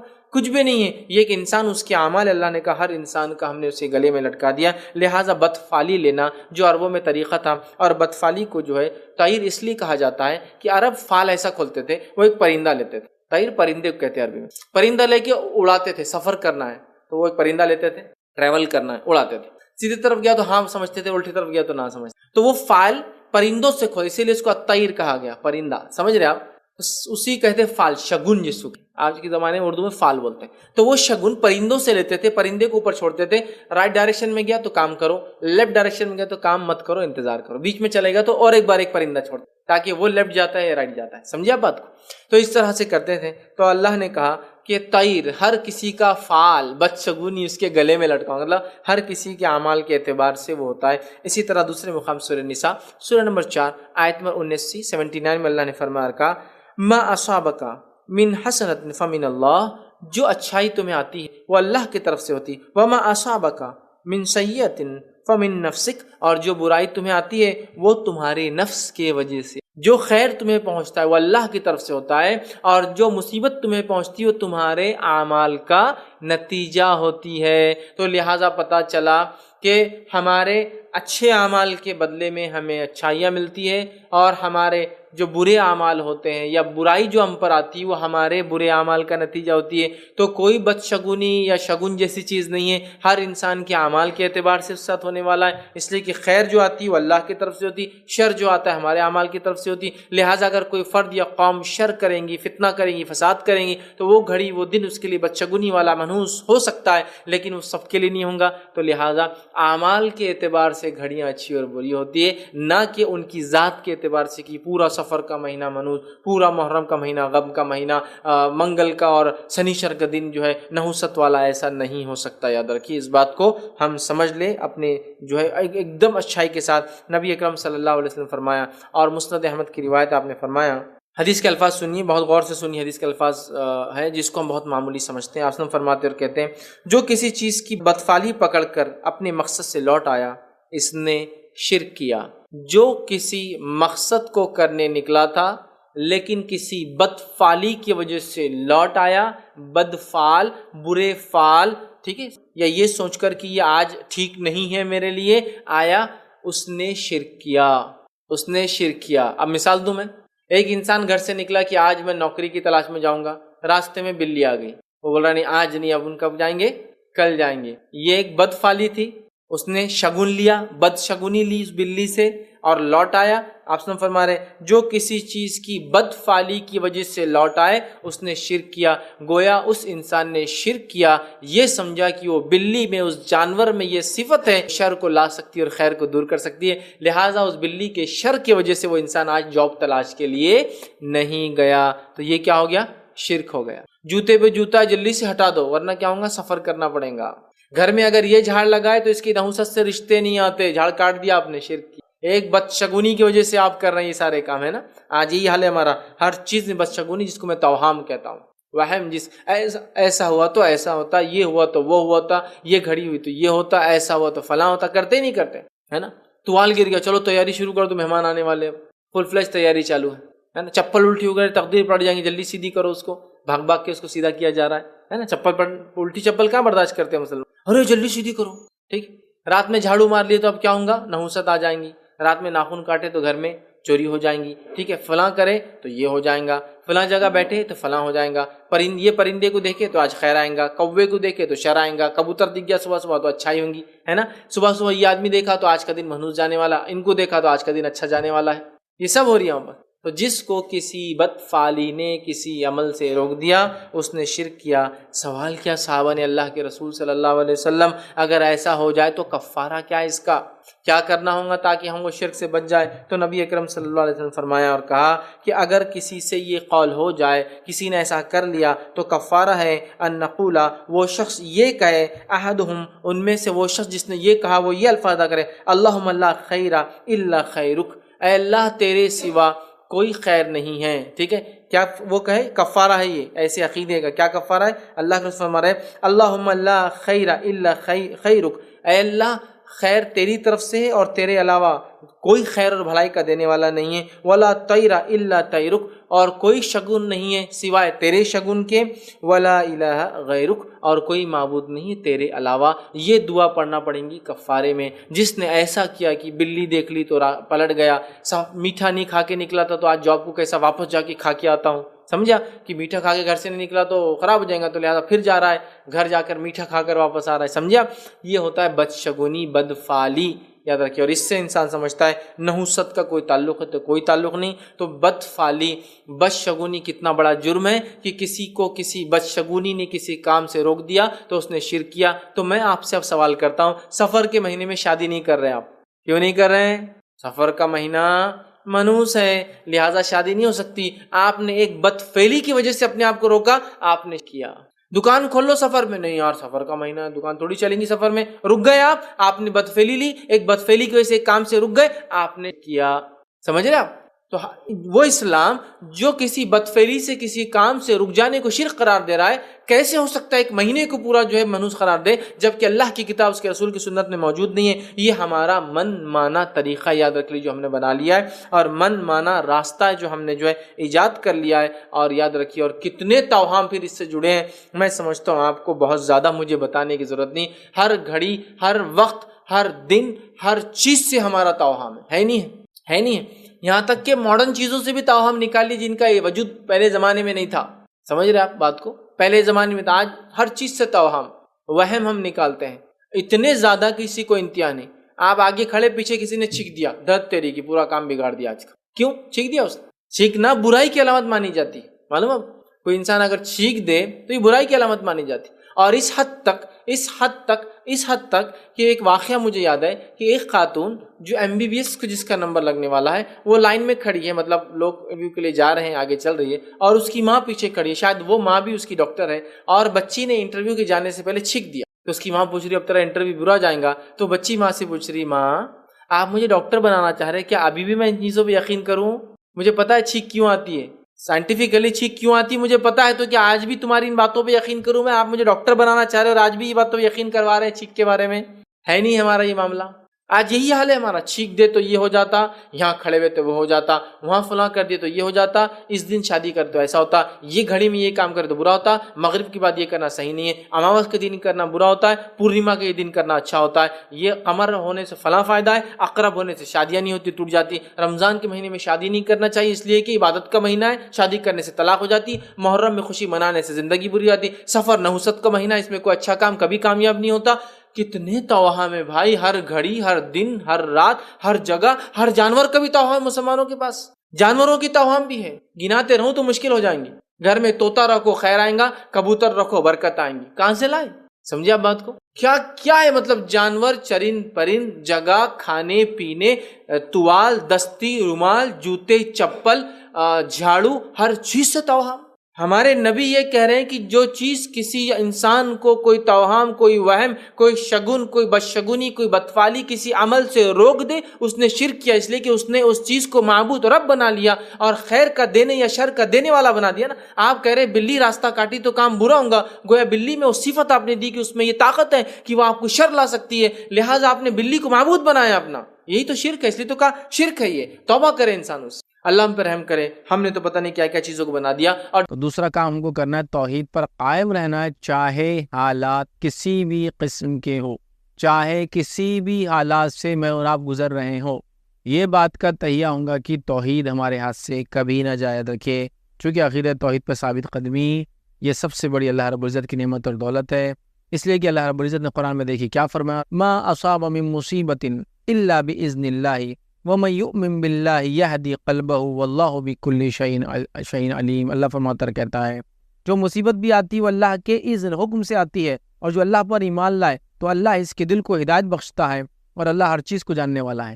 تو ہر مصیبت اللہ کی طرف سے آتی ہے، لیکن جو شخص ایمان لائے اللہ پر، مطلب توحید پرست ہو، تو آزمائش اللہ کی طرف سے. اگر ہم توحید پر ہوں گے اس آزمائش میں تو اللہ کیا کریں گے؟ ہمارے دل کو ہدایت بخشیں گے. یاد رکھ، ہمیں اس مصیبت، اس مشکل، اس پریشانی، اس جو آفت یا بلا ہم پر وہ لاتا ہے، جو آزمائش لاتا ہے، اس میں ہم کو ثابت قدمی ملیں گی. یاد رکھیں. تو اللہ نے خود فرما دیا کہ اللہ کی طرف سے مصیبت آتی ہے، لیکن اللہ تعالیٰ کسی کے دل کو اگر ہدایت دے دے، کسی بندے کو ایمان پر رکھ دے، تو بہرحال اس کی اللہ کی بڑی نعمت ہے. اور اللہ رب العزت جو ہے دل کو ہدایت بخشتا ہے، اور اللہ ہر چیز کو جاننے والا ہے. تو ظاہر سی بات ہے ہم کو یاد رکھیے توحید پر رہنا ہے، اور شرک جیسی بری اور خطرناک بیماری ہمارے اندر کبھی نہ آئے. اور یہ بات بھی میں رکھ دوں، یاد رکھیے کسی بھی عمل کو قبول ہونے کے لیے 3 کنڈیشن علماء لگاتے ہیں. سب سے پہلا توحید پر ہو، دوسرا خالص نیت سے کرے، اور تیسرا سنت کے مطابق ہو تو عمل قابل قبول ہے. یہ جنرل رولنگ ہے، جنرل اصول ہے، آپ یاد رکھ لیجیے. تو یہاں پہلا پوائنٹ بھی آ گیا اس کے اندر، یہ کہ جو اعمال کی قبولیت کی ضروری ہے توحید. کوئی انسان کتنا بھی عمل کرے توحید پر نہ ہو، اخلاص کے ساتھ بھی کرے اور سنت کے مطابق بھی کرے تو فائدہ نہیں ملے گا. کوئی انسان کتنا بھی جو ہے سنت کے مطابق کام کرے لیکن توحید پرست نہ ہو تو اس کو فائدہ نہیں ملے گا. کوئی انسان توحید پرست بھی ہو، سنت کے مطابق کام کرے اور لوگوں کو دکھانے کرے تو بھی فائدہ نہیں ہوگا. تینوں چیزوں کا کمبینیشن ہے، یاد رکھیے، کوئی بھی عمل کا قبولیت. تو یہ ہمارا سیکنڈ پوائنٹ تھا کہ ہم توحید پر ہو. یاد رکھیے پہلا فتنوں میں ہم جو ہے اللہ رب العزت سے ہمیشہ دعا کرے کہ اللہ حفاظت کرے، دوسرا توحید پر یاد رکھے. آئیے تیسرے پوائنٹ کی طرف بڑھتے ہیں. وہ کیا عمل ہے ہم کو کرنا اس دور میں، جس دور سے میں اور آپ گزر رہے ہیں؟ یاد رکھیے وہ عمل ہے، یاد رکھیے کتاب اللہ اور سنت رسول اللہ صلی اللہ علیہ وسلم کو مضبوطی سے تھام لینا ہے. کتاب اللہ اور سنت رسول اللہ صلی اللہ علیہ وسلم کو مضبوطی سے تھام لینا ہے. یہ بات میں نے کیوں کہی؟ کیونکہ اس سے پہلے کا جو پوائنٹ تھا اس کے آخر میں نے جو کہا کسی بھی عمل کی قبولیت کے لیے 3 کنڈیشن ضروری ہے. توحید پر ہو، اخلاص نیت سے کیا ہے، سنت کے مطابق کیا جائے. تو کتاب و سنت یاد رکھیے، کتاب و سنت یاد رکھیے، اس کو ہم کو تھام لینا ہے مضبوطی کے ساتھ. اگر کتاب و سنت کو ہم نے مضبوطی سے نہیں تھاما، یاد رکھیے، تو اللہ رب العزت ہمیں ہدایت اور رہنمائی نہیں دے سکتا، چونکہ ہدایت اللہ کی کتاب میں ہے. قرآن میں اللہ نے کیا فرمایا سنیے. قرآن کا حکم اللہ فرماتا ہے اور کہتا ہے قد جاءکم من اللہ نور و کتاب مبین. اللہ فرماتا ہے کہ اللہ کی طرف سے تمہارے پاس جو ہے نور اور کتاب مبین، کھلی کتاب آ گئی، مطلب قرآن نور ہے، ہدایت ہے اور کھلی کتاب آ گئی۔ تمہارے پاس اللہ کی طرف سے نور اور ایسی واضح کتاب آ چکی ہے جس کے ذریعے اللہ تعالیٰ ان لوگوں کو سلامتی کے راہوں کی طرف ہدایت دیتا ہے جو اس کی رضا کی اتباع کرتے ہیں، اور اپنے حکم سے اندھیروں سے نکال کر روشنی کی طرف لے جاتا ہے اور صراط مستقیم کی طرف ان کی رہنمائی کرتا ہے۔ تو یہاں اللہ رب العزت نے واضح کر دیا کہ ہمارے پاس قرآن کی شکل میں نور آ گیا اور کھلی کتاب آ گئی، اللہ اس کے ذریعے جو اس کے راستے میں چلتا ہے ان کو ہدایت دیتا ہے۔ تو گویا قرآن وہ کتاب ہے، یاد رکھیے ہمارے لیے کتاب ہدایت ہے، اگر اس کو ہم چھوڑ دیں گے تو یاد رکھیے دنیا میں کوئی کامیابی کا راستہ نہیں ہے۔ اکثر لوگ ہم دیکھتے ہیں اس کتاب کو چھوڑنے کے نتیجے میں دنیا میں ذلیل اور گمراہ ہوتے ہیں، اور آخرت میں یاد رکھیے بہت ہی سخت انجام ہوں گا، یاد رکھیے۔ تو لہٰذا ہمیں چاہیے کہ قرآن کو ہم تھام لیں، قرآن کو اپنی زندگیوں کے اندر لے آئے اور قرآن کے مطابق مکمل طور سے میری اور آپ کی لائف گزرے، یہ سب سے امپورٹنٹ ہے، یاد رکھیے۔ چلیے آگے بڑھتے ہیں، فورتھ پوائنٹ کی طرف بڑھتے ہیں، جو آج کی جدید دور میں جو فتنوں کا دور ہے، جو جس طرح کے حالات سے گزر رہے، کیا عمل ہم کریں؟ فورتھ کام کو کرنا ہے، دینی علم کو خوب حاصل کرنا ہے۔ توحید کا علم ہم نے دیکھ لیا، ضروری ہے توحید پر رہنا، اور اس کا علم ہوگا تو رہیں گے ہم۔ اس کے بعد کتاب و سنت کے مطابق عمل ہم نے دیکھ لیا، یاد رکھیے۔ اب ہم جو پوائنٹ دیکھ رہے ہیں وہ دینی علم کو حاصل کریں، مطلب من جملہ اسلام کا نالج گین کرے، یاد رکھیے یہ بے حد ضروری ہے، اس لیے کہ علم جو ہے نور ہے، یاد رکھیے۔ دیکھیے میں آپ کو مثال دیتا ہوں، علم کی مثال کیا ہے؟ اگر ایک جگہ اندھیرا اور آپ لکڑی لے لے رہے اس سے اندھیرے میں چلائے تو کیا اندھیرے کو مار لگے گا اس سے؟ نہیں۔ لیکن اگر اسی اندھیرے میں آپ چھوٹا سا بلب جلا دے تو وہ روشنی اندھیرے کو ختم کرنا شروع کر دیتے۔ تو علم یہی ہے، علم نور ہے، مطلب دنیا میں اندھیرا ہے، اگر اللہ رب العزت اپنی شریعت کو نازل نہ کرتا تو انسان تو کبھی ہدایت تک نہیں پہنچ سکتا، ہے نا؟ تو ظاہر سی بات ہے علم نور ہے، دین اور شریعت کا علم میں یہاں خاص طور سے کہہ رہا ہوں، اور اس کے علاوہ دنیاوی علم بھی اس میں شامل ہے، لیکن سب سے اول دین اور شریعت کا خوب علم حاصل کرے، یہ بے حد ضروری، یاد رکھیے، وقت کی ضرورت ہے، یاد رکھیے۔ آج لوگوں کو بیسیکلی طہارت کے ایشوز نہیں معلوم ہے، اس کے مسائل نہیں معلوم ہے نا۔ طہارت بنیادی چیز ہے، اس لیے کہ اس کے بغیر نماز روزہ مطلب جس کو کہیں گے نماز نہیں ہوتی، یاد رکھیے، ہے نا۔ ہم جانتے ہیں اس تمام چیزوں کو، حج وغیرہ اس پر ڈیپینڈ ہے، طہارت وغیرہ کے مسائل یاد رکھیے، قرآن کی تلاوت اس سے جڑی، یاد رکھیے بہت سارے احکام ایسے۔ تو اسلام چاہتا ہے ذہنی طہارت ہو، مطلب ذہن پاک ہو، خیالات پاک ہو، جسم پاک ہو، کپڑے لباس پاک ہو، اطراف کا ماحول پاک ہو، محلے پاک ہو مسلمانوں کے، ہے نا۔ تو بہرحال ہمیں جو ہے دینی علم حاصل کرنا ہے۔ ہم دیکھیے بنیادی طور سے دینی علم اتنا ہم میں کمزور ہے کہ اگر نماز میں اگر وہ رکعتیں زیادہ ہو جائے، کم ہو جائے، کوئی رکن چھوٹ جائے نماز کا، تو کیا کرنا ہے ہم کو پتہ نہیں، بس لوگ جو بول رہے ہیں ہم وہ کر لے رہے ہیں، لیکن ہم کو نہیں پتا کہ سسٹمیٹیکلی مجھے اور آپ کو کیا کرنا چاہیے جب اس طرح کا کوئی واقعہ ہو جائے تو ہمارے ساتھ۔ تو بہرحال یہ بڑی سوچ کی چیزیں، یاد رکھیے، اس معاملے میں بہت گہرائی سے ہم کو سوچنا ہے، یاد رکھیے، اور ہمیں جو ہے اس چیز پر عمل کرنا ہے، دینی علموں کو حاصل کرنا ہے، یاد رکھیے، اس لیے کہ یاد رکھیے اللہ رب العزت نے یہ حکم سورہ توبہ میں دیا، صحابہ کے تعلق سے آتا ہے، سورہ توبہ سورہ نمبر 9 آیت نمبر 122 میں اللہ نے دیکھی کیا فرمایا، کہا اللہ نے فرمایا پھر ایسا کیوں نہ ہوا کہ ہر فرقے میں سے کچھ لوگ دین میں سمجھ پیدا کرنے کے لیے نکلتے تاکہ جب وہ ان کی طرف واپس لوٹتے تو اپنے گھروں کو برے انجام سے ڈراتے، اس طرح شاید وہ برے کاموں سے بچتے رہتے۔ مطلب ایسا کیوں نہیں ہوا کہ صحابہ جہاں جن علاقوں سے تھے وہ کیوں نہیں آئے اور دین کا علم کیوں نہیں حاصل کیا، تاکہ وہ علم حاصل کرتے دین کا اور پھر جا کر اپنے گھر والوں کو سکھاتے۔ تو گویا یہاں حکم دیا گیا کہ دینی علم کے لیے نکلو، سیکھو اور جا کر سکھاؤ، ہے نا۔ نبی اکرم صلی اللہ علیہ وسلم نے فرمایا، بہت مشہور روایت ہے، طلب العلم فریضۃ علی کل مسلم، کہ علم کا حاصل کرنا ہر مسلمان کے لیے فرض ہے، یاد رکھیں، اس کی طلب رکھنا، اس کی طلب رکھنا، اس کی سوچ رکھنا، اس کی کوشش کرنا ہمارے لیے بے حد ضروری ہے، یاد رکھیے۔ آج ہم دیکھتے ہیں لوگ جھوٹی نبوت کا دعویٰ کر رہے ہیں اور اچھے خاصے مسلمان ان کے فالوورز بن جا رہے ہیں، لوگ جو ہے انکار حدیث کر رہے ہیں، مطلب ایک فتنہ ہی بہت بڑا کہ نبی اکرم صلی اللہ علیہ وسلم کی سنت کا انکار کر رہے ہیں اور لوگ اس کو مان لے رہے ہیں، یہ کہہ رہے ہیں کہ قرآن تو بڑا ہے تو ہم قرآن کو کیسے حدیث سمجھیں گے، تو لہٰذا ہم صرف قرآن کو مانیں گے، اور لوگ بڑے ہاں ٹھیک ہے بس صحیح بات ہے، اور لوگ دیکھ رہے، آپ دیکھ رہے پھر انکار حدیث کر رہے ہیں، مطلب حدیث کو چھوڑنے کے فتنے میں پڑ چکے ہیں، صرف قرآن کو ہمارے لیے کافی کہہ رہے ہیں۔ حالانکہ نبی اکرم صلی اللہ علیہ وسلم نے اس بات کی وضاحت کر دی تھی حدیث میں کہ ایک زمانہ آئے گا تم میں سے کچھ لوگ تکیوں سے ٹیک لگا کر بیٹھیں گے اور کہیں گے جو اللہ کی کتاب میں حرام ہے وہ حرام ہے اور جو اللہ کی کتاب میں حلال ہے وہ حلال ہے، ٹھیک ہے۔ تو آپ صلی اللہ علیہ وسلم یاد رکھو، جن چیزوں کو میں بھی حلال قرار دوں حرام قرار دوں، یہ ویسے ہی جیسے اللہ کی کتاب میں حلال و حرام قرار دیا ہے۔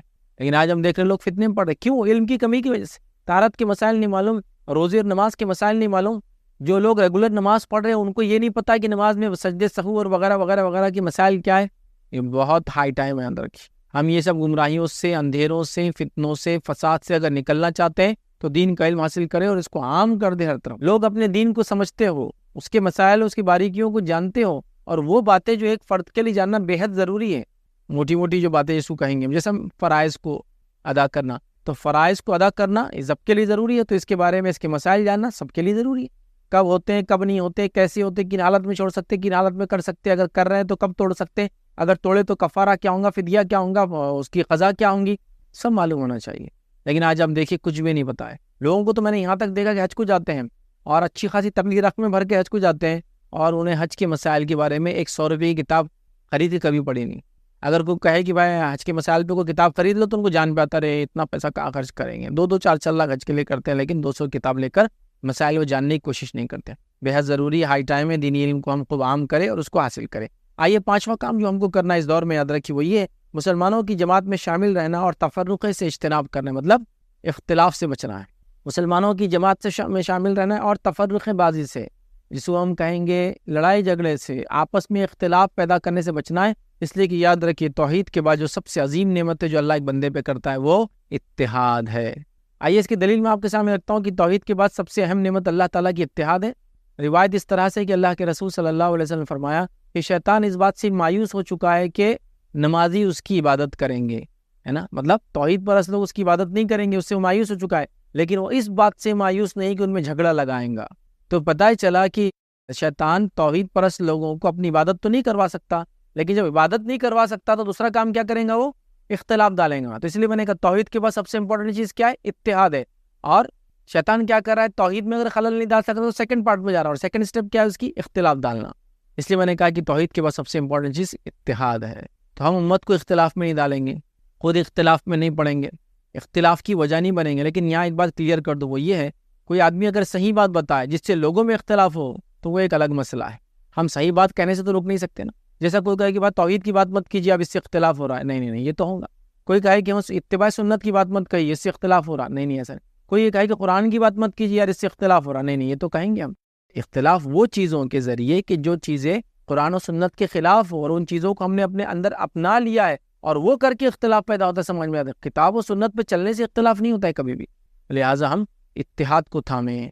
فروعی مسائل کے اندر جو ایسی باتیں ہوتی ہیں جو سیکنڈری لیول کی ہوتی ہے، جیسا عقیدہ پرائمری چیز ہے، اس کے بعد نماز روزہ زکوٰۃ حج یہ فرائض پرائمری چیز ہے، اس کے بعد کچھ فروعی مسائل ہوتے ہیں، سیکنڈری چیزیں ہوتی ہیں کہ فلاں چیز میں یہ چھوٹ ہے، یہ کر سکتے یہ نہیں کر سکتے۔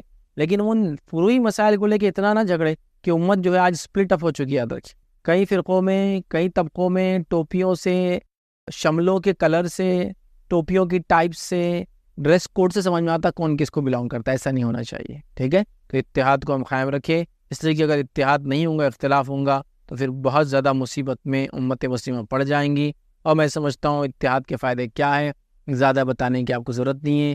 چھوٹی موٹی مطلب جس کو کہیں گے چھوٹی کلاسز کے اندر بھی جب ہوتے ہیں نا، تو ایک واقعہ بتایا جاتا ہے، ایک باپ ہوتا ہے مرنے سے قریب ہوتا ہے، اس کو 5 7 بیٹے رہتے ہیں، سب کو 2 2 لکڑیاں لاؤ بولتا ہے، پھر ایک ایک لکڑی ہاتھ میں لو بولتا ہے، سب کو بولتا ہے توڑو، سب توڑ دیتے ہیں۔ پھر سب کو بولتا ہے وہ ایک ایک لکڑی جو دوسری لائے تھے سب جمع کرو، اس کا گٹھا بناؤ، اب توڑو، تو نہیں توڑتا ہے۔ تو یہ بات بالکل کلیئر ہے کہ اتحاد میں برکت ہے، اتحاد رحمت ہے، اتحاد میں ہماری بقا ہے، اور اختلاف زحمت ہے، اختلاف عذاب کا باعث ہے، اور اختلاف کے نتیجے میں ہم خود اپنے آپ کو برباد کریں گے، دشمن کی ہم کو ضرورت ہی نہیں، یاد رکھیں۔ لہٰذا اتحاد بہت امپورٹنٹ چیز ہے۔ 6 پوائنٹ یاد رکھیے جو آج کے دور میں عمل کرنا ہے، وہ یہ یاد رکھیے فتنوں کے ایام میں، یاد رکھیے خصوصی طور سے عبادت میں مشغول رہی ہے۔ یہ دور سے گزر رہے ہیں، اختلاف بڑا ہی اختلاف اور فتنوں کا دور ہے، تو خصوصی طور سے کوشش کریں ہم کی عبادت میں مشغول رہے، اللہ رب العزت کی عبادت میں اپنے آپ کو مشغول کر لیں۔ یاد رکھیں نبی اکرم صلی اللہ علیہ وسلم نے دیکھیے کیا فرمایا، یہ صحیح مسلم کی روایت ہے، آپ نے فرمایا رکھا، آپ نے فرمایا فتنوں میں عبادت کرنا ایسا ہے جیسے میری طرف ہجرت کرنا۔ مطلب فتنوں میں جو ہے انسان جب عبادت کرتا ہے اس کی مثال ایسی ہے کہ کوئی شخص نے نبی اکرم صلی اللہ علیہ وسلم کی طرف ہجرت کی، اور ہم سب جانتے ہیں کہ نبی اکرم صلی اللہ علیہ وسلم کی طرف جب ہجرت کا معنی یہ ہے کہ کسی زمانے میں جب نبی اکرم صلی اللہ علیہ وسلم کی طرف ہجرت کرتے ہیں تو ظاہر سی بات ہے فتنے فساد اور تکلیفوں میں لوگ آ جاتے ہیں، ٹھیک ہے۔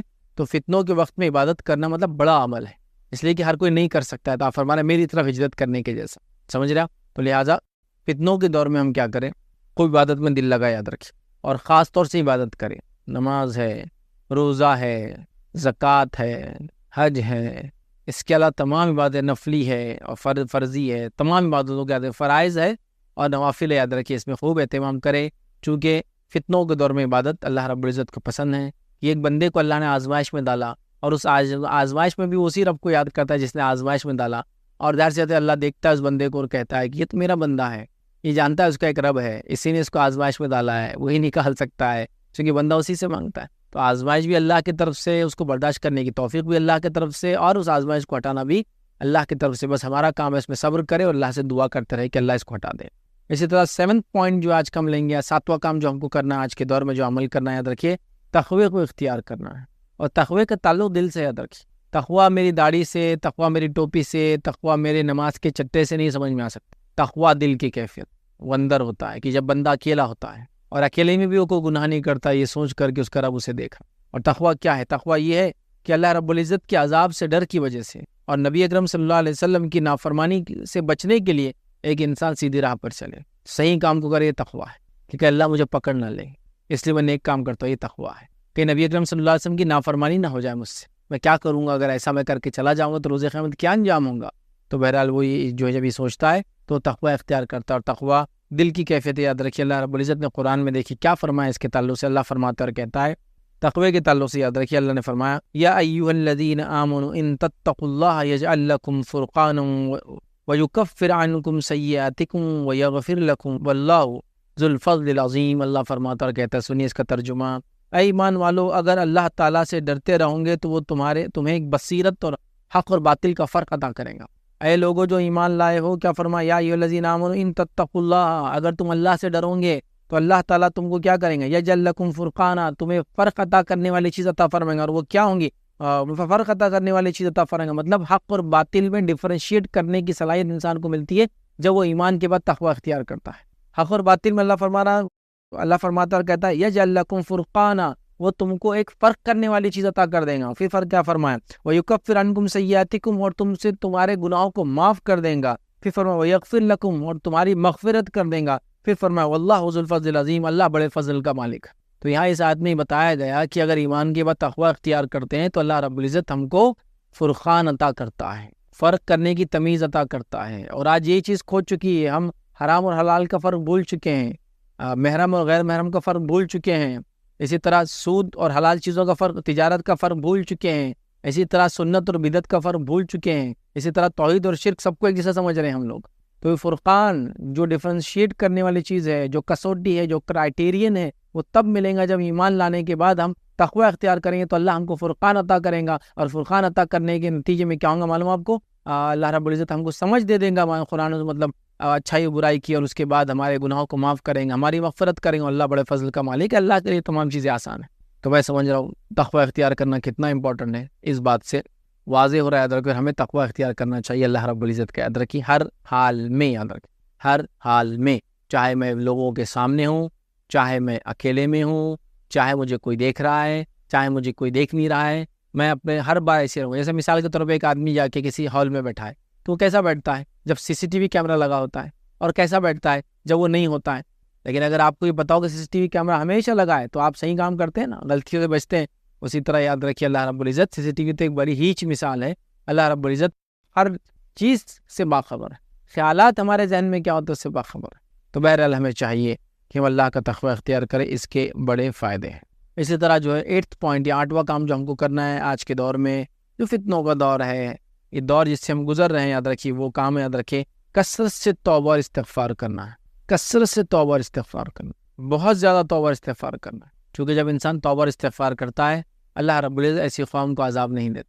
آئیے اللہ کیا فرماتا ہے قرآن کے اندر، سنیے. اللہ فرماتا ہے کہتا ہے سورہ انفال سورہ نمبر جو ہے 8 اور آیت نمبر 33 میں اللہ فرماتا ہے کہتا ہے وَمَا كَانَ اللَّهُ مُعَذِّبَهُمْ وَهُمْ يَسْتَغْفِرُونَ، کہ اللہ تعالیٰ کیوں کسی قوم کو عذاب دیں گا جبکہ وہ اس سے معافی مانگتے استغفار کرتے ہیں. کیا فرمایا اللہ نے، وَمَا كَانَ اللَّهُ مُعَذِّبَهُمْ، اللہ کو کیا پڑی کسی قوم کو عذاب دینے کی، وَهُمْ يَسْتَغْفِرُونَ، جبکہ وہ اس سے اپنے گناہوں کی معافی طلب کرتے ہیں. تو گناہوں کی معافی طلب کرنا بڑا عمل ہے. ہمیں ہمیشہ گناہوں سے معافی مانگتے رہنا چاہیے، ہر پل، ہر بار، ہر وقت، اٹھتے بیٹھتے سوتے جاگتے.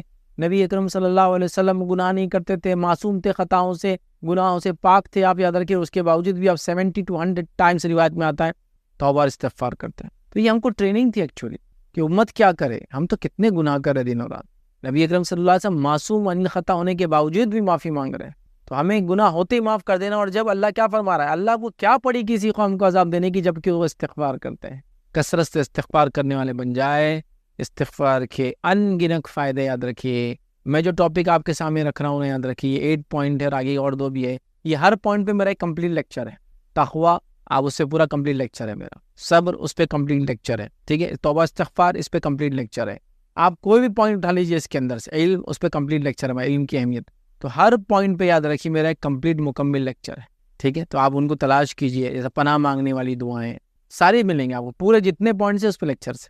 ٹھیک ہے. تو خاص طور سے توبہ اور استغفار. توبہ کا میننگ کیا ہے؟ ایک راستے سے چل رہا تھا انسان, وہ راستے سے پلٹ گیا, مطلب گناہوں کے راستے پہ تھا, اپنے آپ کو پلٹ گیا, نیکی کی طرف مڑ گیا. استغفار کیا ہے؟ توبہ کرنے کے بعد وہ اپنے گناہوں سے معافی چاہتا ہے اپنے رب سے, اور جو گناہ ہو چکے اس کی معافی چاہتا ہے, اور جس حالت سے گزر رہا ہے اس میں معافی مانگتا ہے, اور آنے والی زندگی گناہ نہ ہو بول کے معافی مانگتا ہے. سمجھ رہے بات؟ تو لہٰذا توبہ اور استغفار کا ہم دامن تھام لے. اور میں سمجھتا ہوں توبہ اور استغفار کیا ہے آپ جانتے ہیں, اور توبہ کے کچھ کنڈیشن ہیں. سب سے پہلے دل میں نادم ہو, انٹینشن ہو توبہ کا. اس کے بعد اللہ سے توبہ کرے, اور اس کے بعد جو ہے کبھی نہ اس عمل کو دہرائے, اور بندوں کا معاملہ ہو تو اس چیز کو واپس لوٹا دے. یہ کنڈیشن ہے یاد رکھیے توبہ کی. لہٰذا ہمیں توبہ کرنا ہے اور کثرت سے استغفار کرنا. آئیے آگے بڑھتے ہیں, اور جو جدید دور میں جس حالت سے ہم گزر رہے, جو کرنے والے اعمال ہے اس میں سے ایک عمل جو کرنا ہے وہ ہے فارغ اوقات کو نفع بخش کاموں میں لگانا ہے. کیونکہ آج کل لوگوں کے پاس بہت خالی وقت, جتنی دنیا بزی بھی ہو رہی ہے تو اتنے لوگ خالی بھی تو ہے. آج دیکھیے ہر آدمی کوشش کر رہا ہے کہ اس کو جو 1.5 GB 2 GB 3 GB پھکٹ میں ملا ہے, فری کا ملا ہے, بس اس کو خرچ کرنے پورا دن ڈالا. دیکھیے آپ پورا دن ویسٹ ہو رہا ہے. میں نے پیسے بھر دیا, سال بھر کا ریچارج کر لیا 2500 کا. آپ 2500 کا ریچارج کیا تو میرے لیے ضروری ہے نا ایک بائٹ نہیں, اس کا ایک بٹ یوز کروں میں. تو بس لگا ہے وہ جتنے GB اس کو فری ملا کھپا رہا ہے اس کو. بس بھائی وہ ایک بنڈل ایک پیکیج ہے, لے لیا آپ نے, ختم. آپ کو جتنی ضرورت ہے کیجیے, باقی بند. لیکن فالتو میں وقت ضائع کیا جا رہا ہے.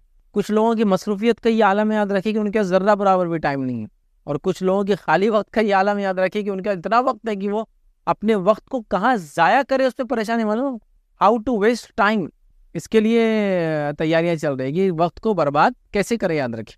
ٹھیک ہے. لوگوں کے پاس اتنا خالی وقت ہے, اسی کو انتہا نہیں. ہم اپنے خالی وقت کو فارغ اوقات کو نفع بخش کاموں میں لگائے, دین اور دنیا کے فائدے میں لگائے, دین حاصل کرے, دنیا بھی حاصل کرے, دین پر عمل کر کے عبادتیں کرنے کا معاملہ کرے, اور دنیا کا علم حاصل کر کے دنیا میں کچھ حلال کمانے کا وہ کرے, لوگوں کو فائدہ پہنچانے کی کوشش کرے, ماحول کو صاف کرنے کی کوشش کرے, اطراف میں علم پھیلانے کی کوشش کرے, خود علم حاصل کرے, دوسروں کو علم دے, لوگوں کے لیے سماجی خدمت کرے, لوگوں کی ہیلپ کرے, مدد کرے, تعاون کرے, جو کچھ ہو سکتا ہے. بہرحال بہت امپورٹنٹ ہے, یاد رکھیے. آج امت مسلمہ کے پاس خالی وقت اتنا زیادہ ہے, نوجوان یوتھس کے پاس خاص طور سے, اسپیشلی جو ایجوکیشن میں, آج کل تو اسکولنگ ایجوکیشن بھی آن لائن چل رہا ہے, کالج وغیرہ بھی آن لائن چل رہے ہیں. بچے 2 سال سے اسکول اور کالج کی صورت نہیں دیکھے, یاد رکھے. لیکن یہ 2 سال میں کیا کنسٹرکٹیو کیا؟ بس ایک چیز کی کہ انسان نے اپنے جسم پہ چربی چڑھا لیا 2 سال میں. بس پڑھے ہیں, بس کھا رہے پی رہے اور اوبیس بن گئے ہیں. کوئی ہنر نہیں, کوئی فن نہیں, کوئی ایکسٹرا کیریکولم ایکٹیویٹی نہیں, کوئی اسکل ڈیولپمنٹ نہیں, کچھ بھی نہیں. خالی وقت کو برباد کرے تو اپنے خالی وقت کو صحیح کاموں میں لگاؤ, اللہ کے ذکر میں لگاؤ, تلاوت قرآن میں لگاؤ, اللہ کی عبادت میں لگاؤ, اسکول کالج کا نالج حاصل کرنے میں لگاؤ. اس کے علاوہ جتنے بینیفیشل نالج ہے اس کو گین کرو, نالج کو ڈیسیمنیٹ لوگوں میں پھیلاؤ, لوگوں کے اندر اچھی عادتوں کو ڈالنے کی کوشش کرو, لوگوں کو اچھائی کا حکم دو, برائی سے روکو. کیا کچھ نہیں کرنا ہے ہم کو. آج امت مسلمہ ایجوکیشن میں کہاں ہے دیکھیے آپ, بزنس میں کہاں ہے آپ دیکھیے آپ, دنیا کے اندر کیا حال ہے ہمارا. تو اپنے خالی وقت کو, فارغ اوقات کو صحیح جگہ لگانا بہت بہت امپورٹنٹ چیز ہے, اس کو ذہن میں رکھیں. آئیے 10واں اور آخری پوائنٹ جو میں آپ کے سامنے آج رکھوں گا وہ یہ ہوں گا, جو اعمال جو ہم کو کرنا ہے, جن دور سے ہم گزر رہے ہیں, اس میں صبر کرنا اور جلد بازی سے کام نہ لینا. صبر کرنا, صبر بڑی اہم چیز ہے, یاد رکھیں. چونکہ اللہ کی مدد کا تعلق صبر سے ہے. اللہ کی مدد صبر کے بعد آتی ہے, یاد رکھیے. کوئی تکلیف آئی, کوئی مصیبت آئی, دکھ آئی, پریشانی آئی, فتنہ آیا, بیماری آئی, بزنس ڈوب گیا, سب کچھ ہوا, صبر کرنا ہے, نتیجہ ہے مدد آئی اللہ تعالیٰ کی. آئیے نبی اکرم صلی اللہ علیہ وسلم کیا فرماتے ہیں, یاد رکھیے.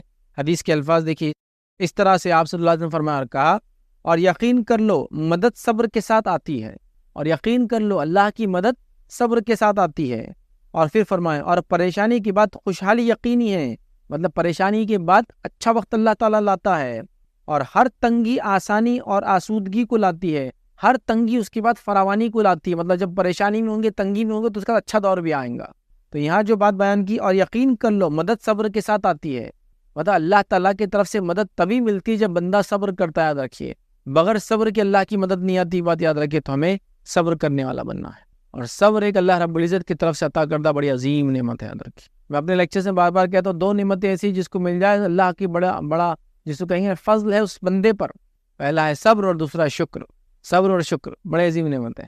اور نبی اکرم صلی اللہ علیہ وسلم نے اس کو یوں بیان کر فرمایا، مومن کا معاملہ بھی بڑا عجیب ہے، مومن کا معاملہ بڑا عجیب ہے کہ جب اللہ اس کو فراوانی دیتا ہے، خوشحالی دیتا ہے، اچھائی دیتا ہے تو اس کا شکر ادا کرتا ہے، اور یہ اس کے لیے اچھی بات ہے، اجر دیتے، اس سے اس کو ثواب ملتا ہے، اور جب اللہ اس کو آزماتا ہے تو اس میں صبر کرتا ہے اور اس کی وجہ سے بھی اس کو ثواب اور اجر ملتا ہے۔ تو گویا ہمارے کو اللہ نے اگر کچھ دیا تو اس کا شکر ادا کیجیے، اس پہ ثواب ملتا ہے، اور اگر مصیبت میں ڈالا تو صبر کیجیے، اس کا بھی ثواب ملتا ہے۔ تو صبر بڑا امپورٹنٹ پوائنٹ ہے، یاد رکھیے۔ تو ہمیں خوب سے خوب صبر کرنا چاہیے، یاد رکھیے، اور جلد بازی سے کام نہیں لینا چاہیے، کیونکہ جلد بازی سے کام لینے کے چکر میں یاد رکھیے بہت سی بار اچھے خاصے کام برباد ہو جاتے، بگڑ جاتے، تحریکیں برباد ہو جاتی ہے، ملک برباد ہو جاتے، انسٹیٹیوشنز برباد ہو جاتے، شخصیتیں برباد ہو جاتی، گھر برباد ہو جاتا ہے نا۔ بیوی کو شوہر نے کسی حال میں دیکھ لیا، بغیر پوچھے کہ وہ ایسا کیوں اور کیا، طلاق دے دی، بس صبر کرتا، تھوڑا پوچھ لیتا ہے کیا ہوا۔ کسی قوم کے بارے میں کسی قوم نے افواہ اڑا دی، فلاں لوگوں نے فلاں کیا، بغیر صبر کیا آپ نے کچھ بھی کر دیا، بعد میں پچھتا رہے کہ یہ غلطی کیسے ہوگی ہم سے۔ صبر بڑی اہم چیز ہے، یاد رکھیے، صبر بڑی اہم چیز ہے۔ تو صبر کا دامن کبھی نہ چھوڑے، اور جلد بازی سے بالکل بھی کام نہ لے۔ آج کے دور میں جو کہ فیک نیوز کا دور ہے، آج کا دور جھوٹ بولنے کا دور ہے، آج کے دور میں کوئی کسی کو قتل کرتا ہے، کوئی مرتا ہے، کوئی مارتا ہے، کسی کو پتہ نہیں کیا ہو رہا ہے۔ تو اس دور میں یاد رکھیے صبر بڑی اہم چیز ہے، یاد رکھیے، اور صبر کے ساتھ راسخ علم کے ساتھ قدم اٹھانے کی ضرورت ہے۔ یہ ہماری باتوں، fake news, media, social media, what's app university کا دور ہے بہرحال، جس کے اندر بہت ہی کچھ بھی چالو، یاد رکھیے، کوئی اتھینٹسٹی نہیں، یاد رکھے۔ تو لہٰذا صبر بڑی اہم چیز ہے، یاد رکھیے، صبر بیماری پر، صبر تکلیف پر، صبر موت پر، صبر فتنے پر، صبر فساد پر، صبر بزنس کے ڈوبنے پر، صبر کسی اعضاء کے کھونے پر، صبر ہر چیز پر صبر ہے، یاد رکھیے، اور صبر کا بڑا اجر ہے، یاد رکھیے۔ تو لہٰذا ہم صبر کریں۔ تو یہ 10 پوائنٹس تھے، یاد رکھیے، جو آج میں نے مناسب سمجھے دور حاضر میں کرنے والے اعمال۔ پہلا ہم نے دیکھا فتنوں کے اندر ہم جو اللہ سے مدد طلب کریں، ہمیشہ دعا کریں کہ اللہ فتنوں کو ہٹائے ہم سے دور۔ دوسرا ہم نے دیکھا عقیدہ توحید پر راسخ رہے۔ تیسرا ہم نے دیکھا کتاب و سنت کو مضبوطی سے سامنے۔ چوتھی بات ہم نے جو سیکھی، یاد رکھیے، دیکھا جو عمل کرنا ہے، یاد رکھیے، دینی علم کو خوب حاصل کرے۔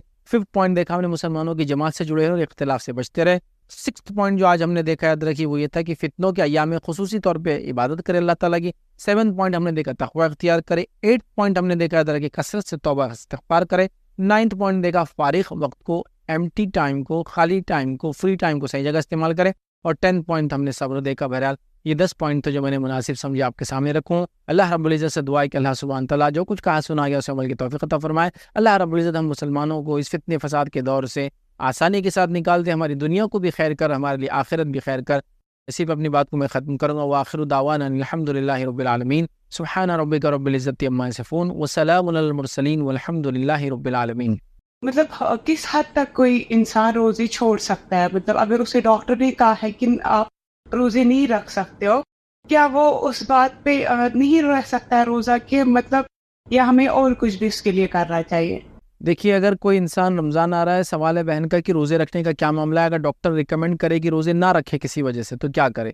تو دیکھیے، اگر انسان بیمار ہو تو وہ روزہ چھوڑ سکتا ہے۔ قرآن نے کہا کہ اگر انسان مسافر ہو، سفر میں ہو یا بیمار ہو تو وہ روزے چھوڑ دے اور اس کی گنتی بعد میں پوری کر لے۔ تو جو ڈاکٹر آپ کو کہہ رہا ہے کہ روزے مت رکھو، کیا وجہ سے کہہ رہا ہے، آپ کو پوچھنا چاہیے۔ اگر ڈاکٹر کہہ رہا ہے کہ اگر آپ روزے رکھیں گے تو آپ کی جان کو خطرہ ہو سکتا ہے، کسی باڈی پارٹ کو خطرہ ہو سکتا ہے، یا آپ کو سیویئر کوئی ڈیمیج ہو سکتا ہے، یا کوئی کرٹیکل کنڈیشن میں آپ جا سکتے ہیں، تو ڈاکٹر کی ریکمنڈیشن پہ آپ روزے پھر چھوڑ سکتے ہیں، یاد رکھیں، ٹھیک ہے؟ تو آپ ڈاکٹر سے یہ پوچھیں مطلب کہ وہ کیوں منع کر رہا ہے، اور اس کے بعد یہ بھی پوچھے اگر وہ منع کر رہا ہے تو کیا صرف رمضان کے حد تک نہ رکھوں یا بعد میں کنٹینیو اس کو کر سکتا ہوں۔ جیسا فار ایگزامپل کہ ابھی جو شہر میں رہتا ہوں اورنگ آباد، یہاں گرمی بہت زیادہ ہوتی ہے گرمیوں کے دنوں میں، جیسا ابھی ٹیمپریچر 38، 39، 40 تک جاتا ہے۔ تو اگر کوئی ڈاکٹر ریکمنڈ کرے کسی پیشنٹ کو کہ ابھی روزے رکھنا تمہارے لیے جان کے لیے خطرہ ہے، لیکن تم سردی کے دن میں ان روزوں کی قضا کر سکتے ہو، تو پھر چونکہ ڈاکٹر ریکمنڈ کر رہا ہے، اس کی جان کو خطرہ ہے، تو پھر وہ روزے چھوڑ دیں گا اور اس کے بعد سردیوں کے اندر اس روزوں کو وہ رکھ سکتا ہے۔ تو ایک تو پوچھنا پڑے گا روزے کیوں نہ رکھوں، ڈاکٹر ریزن بتائیں گا، تو آپ روزے چھوڑنا، اگر ڈاکٹر ریکمنڈ کر رہا ہے کہ آپ کی جان کو خطرہ ہے مت رکھیے تو آپ پھر مت رکھیے۔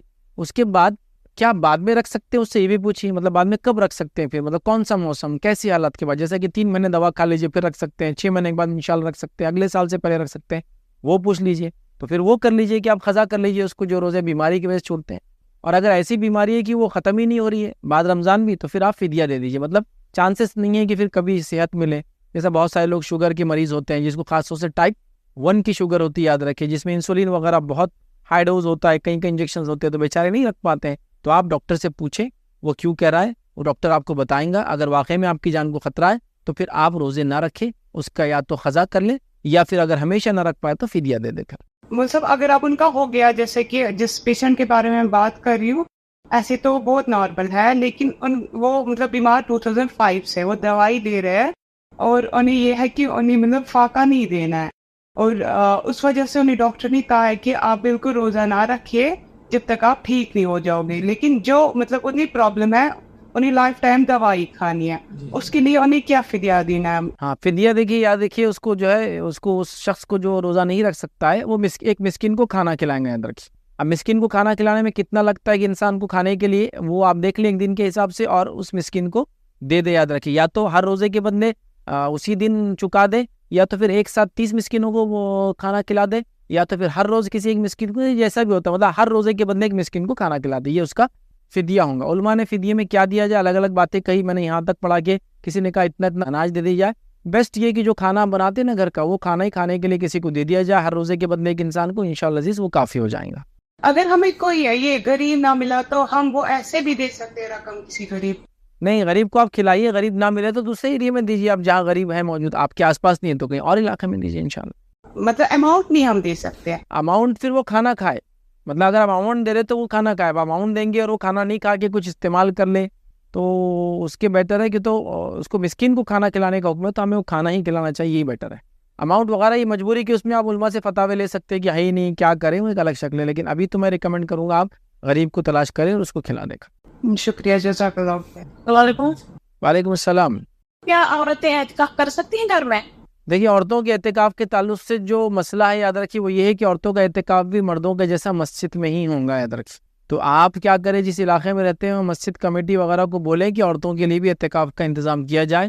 نبی اکرم صلی اللہ علیہ وسلم کے گھر جو حجرے تھے وہ مسجد نبوی کے پیچھے تھے بالکل، لیکن اس کے باوجود بھی کہ مسجد نبوی کے بالکل باؤنڈری پہ لگے ہوئے آپ کے حجرے تھے، امہات المومنین کے خیمے مسجد نبوی کے احاطے میں لگائے جاتے تھے جب وہ اعتکاف کرتی تھی۔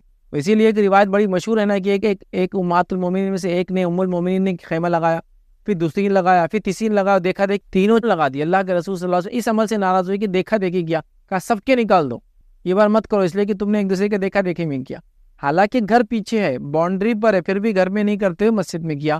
میں بھی یہی کہوں گا کہ مسجد میں ہی اعتکاف کرنا چاہیے عورتوں نے بھی۔ جی میرا سوال ہے کہ ہمارے اپنے گھر میں یہاں ہم نے بنائی ہے مطلب درسگاہ، اس کے اوپر مسجد بنائی، تو وہ ہم استعمال کر سکتے ہیں، اوپر مسجد نیچے درسگاہ؟ مطلب اوپر کے فلور پر مسجد ہے اور نیچے کے فلور پہ درسگاہ ہے، یہ بولنا چاہ رہے ہیں؟ جی نیچے درسگاہ، اوپر بنایا مسجد، اب اپنا صحن میں ہے، مطلب اپنے صحن میں ہے۔ تو دیکھیے اعتکاف لیکن مسجد میں ہوں گا، یاد رکھیے، تو مطلب جو علاقہ ہے وہ مسجد کہلائے، جیسا فار ایگزامپل مسجد نبوی میں آگے مسجد تھی نبی اکرم صلی اللہ علیہ وسلم کے زمانے میں، جیسا مسجد نبوی آگے مسجد تھی اور پیچھے آپ کے حجرے تھے، بیچ میں جگہ تھی، صحن تھا، تو وہ مسجد کا ہی پارٹ تھا، تو اعتکاف مسجد میں ہے، تو اگر آپ وہ نیچے کے حصے کو مسجد کاؤنٹ کرتے تو وہاں بھی ہو سکتا ہے، لیکن اگر اس کو مسجد میں کاؤنٹ نہیں ہوتا، چونکہ آج کل کیا ہوتا ہے فلور وائز چیزیں بدل جاتی ہے، اب جیسے بڑے بڑے شہروں میں تو ایسا ہوتا ہے کہ فرسٹ فلور پر مسجد، سیکنڈ تھرڈ اور اوپر کے فلورز پہ پوری بلڈنگ میں لوگ رہتے ہیں، یا پارکنگس ہوتی ہے، یا نیچے کبھی ہوتے ہیں مسجد اور اس کے اوپر بلڈنگ ہوتی ہے، تو فلور وائز مسجد کاؤنٹ ہوں گی، تو کوئی یہ نہیں سوچ سکتا کہ مسجد کے اوپر والے فلور پہ میں اعتکاف کر لوں، وہ اس کا گھر ہے، تو اگر اس جگہ کو جو صحن ہے یا نیچے اوپر ہے اس کو مسجد میں ہی کاؤنٹ کیا جاتا ہے تو آپ وہاں بھی اعتکاف کر سکتے ہیں، بٹ اگر وہ مسجد میں کاؤنٹ نہیں ہوتا ہے تو پھر وہاں اعتکاف نہیں ہوگا، یاد رکھیے۔ السلام علیکم ورحمۃ اللہ وبرکاتہ۔ وعلیکم السلام ورحمۃ اللہ وبرکاتہ۔ جی استاد محترم، میں نے عالمہ کورس کیا ہے، ویسے تو عالمہ نہیں کہلاؤں گی کیونکہ اسٹوڈنٹ ہوں، مرتے دم تک اسٹوڈنٹ ہی رہوں گی، تو وہ جس میں گاؤں میں ایک یہاں پہ شادی ہوئی ہے میری،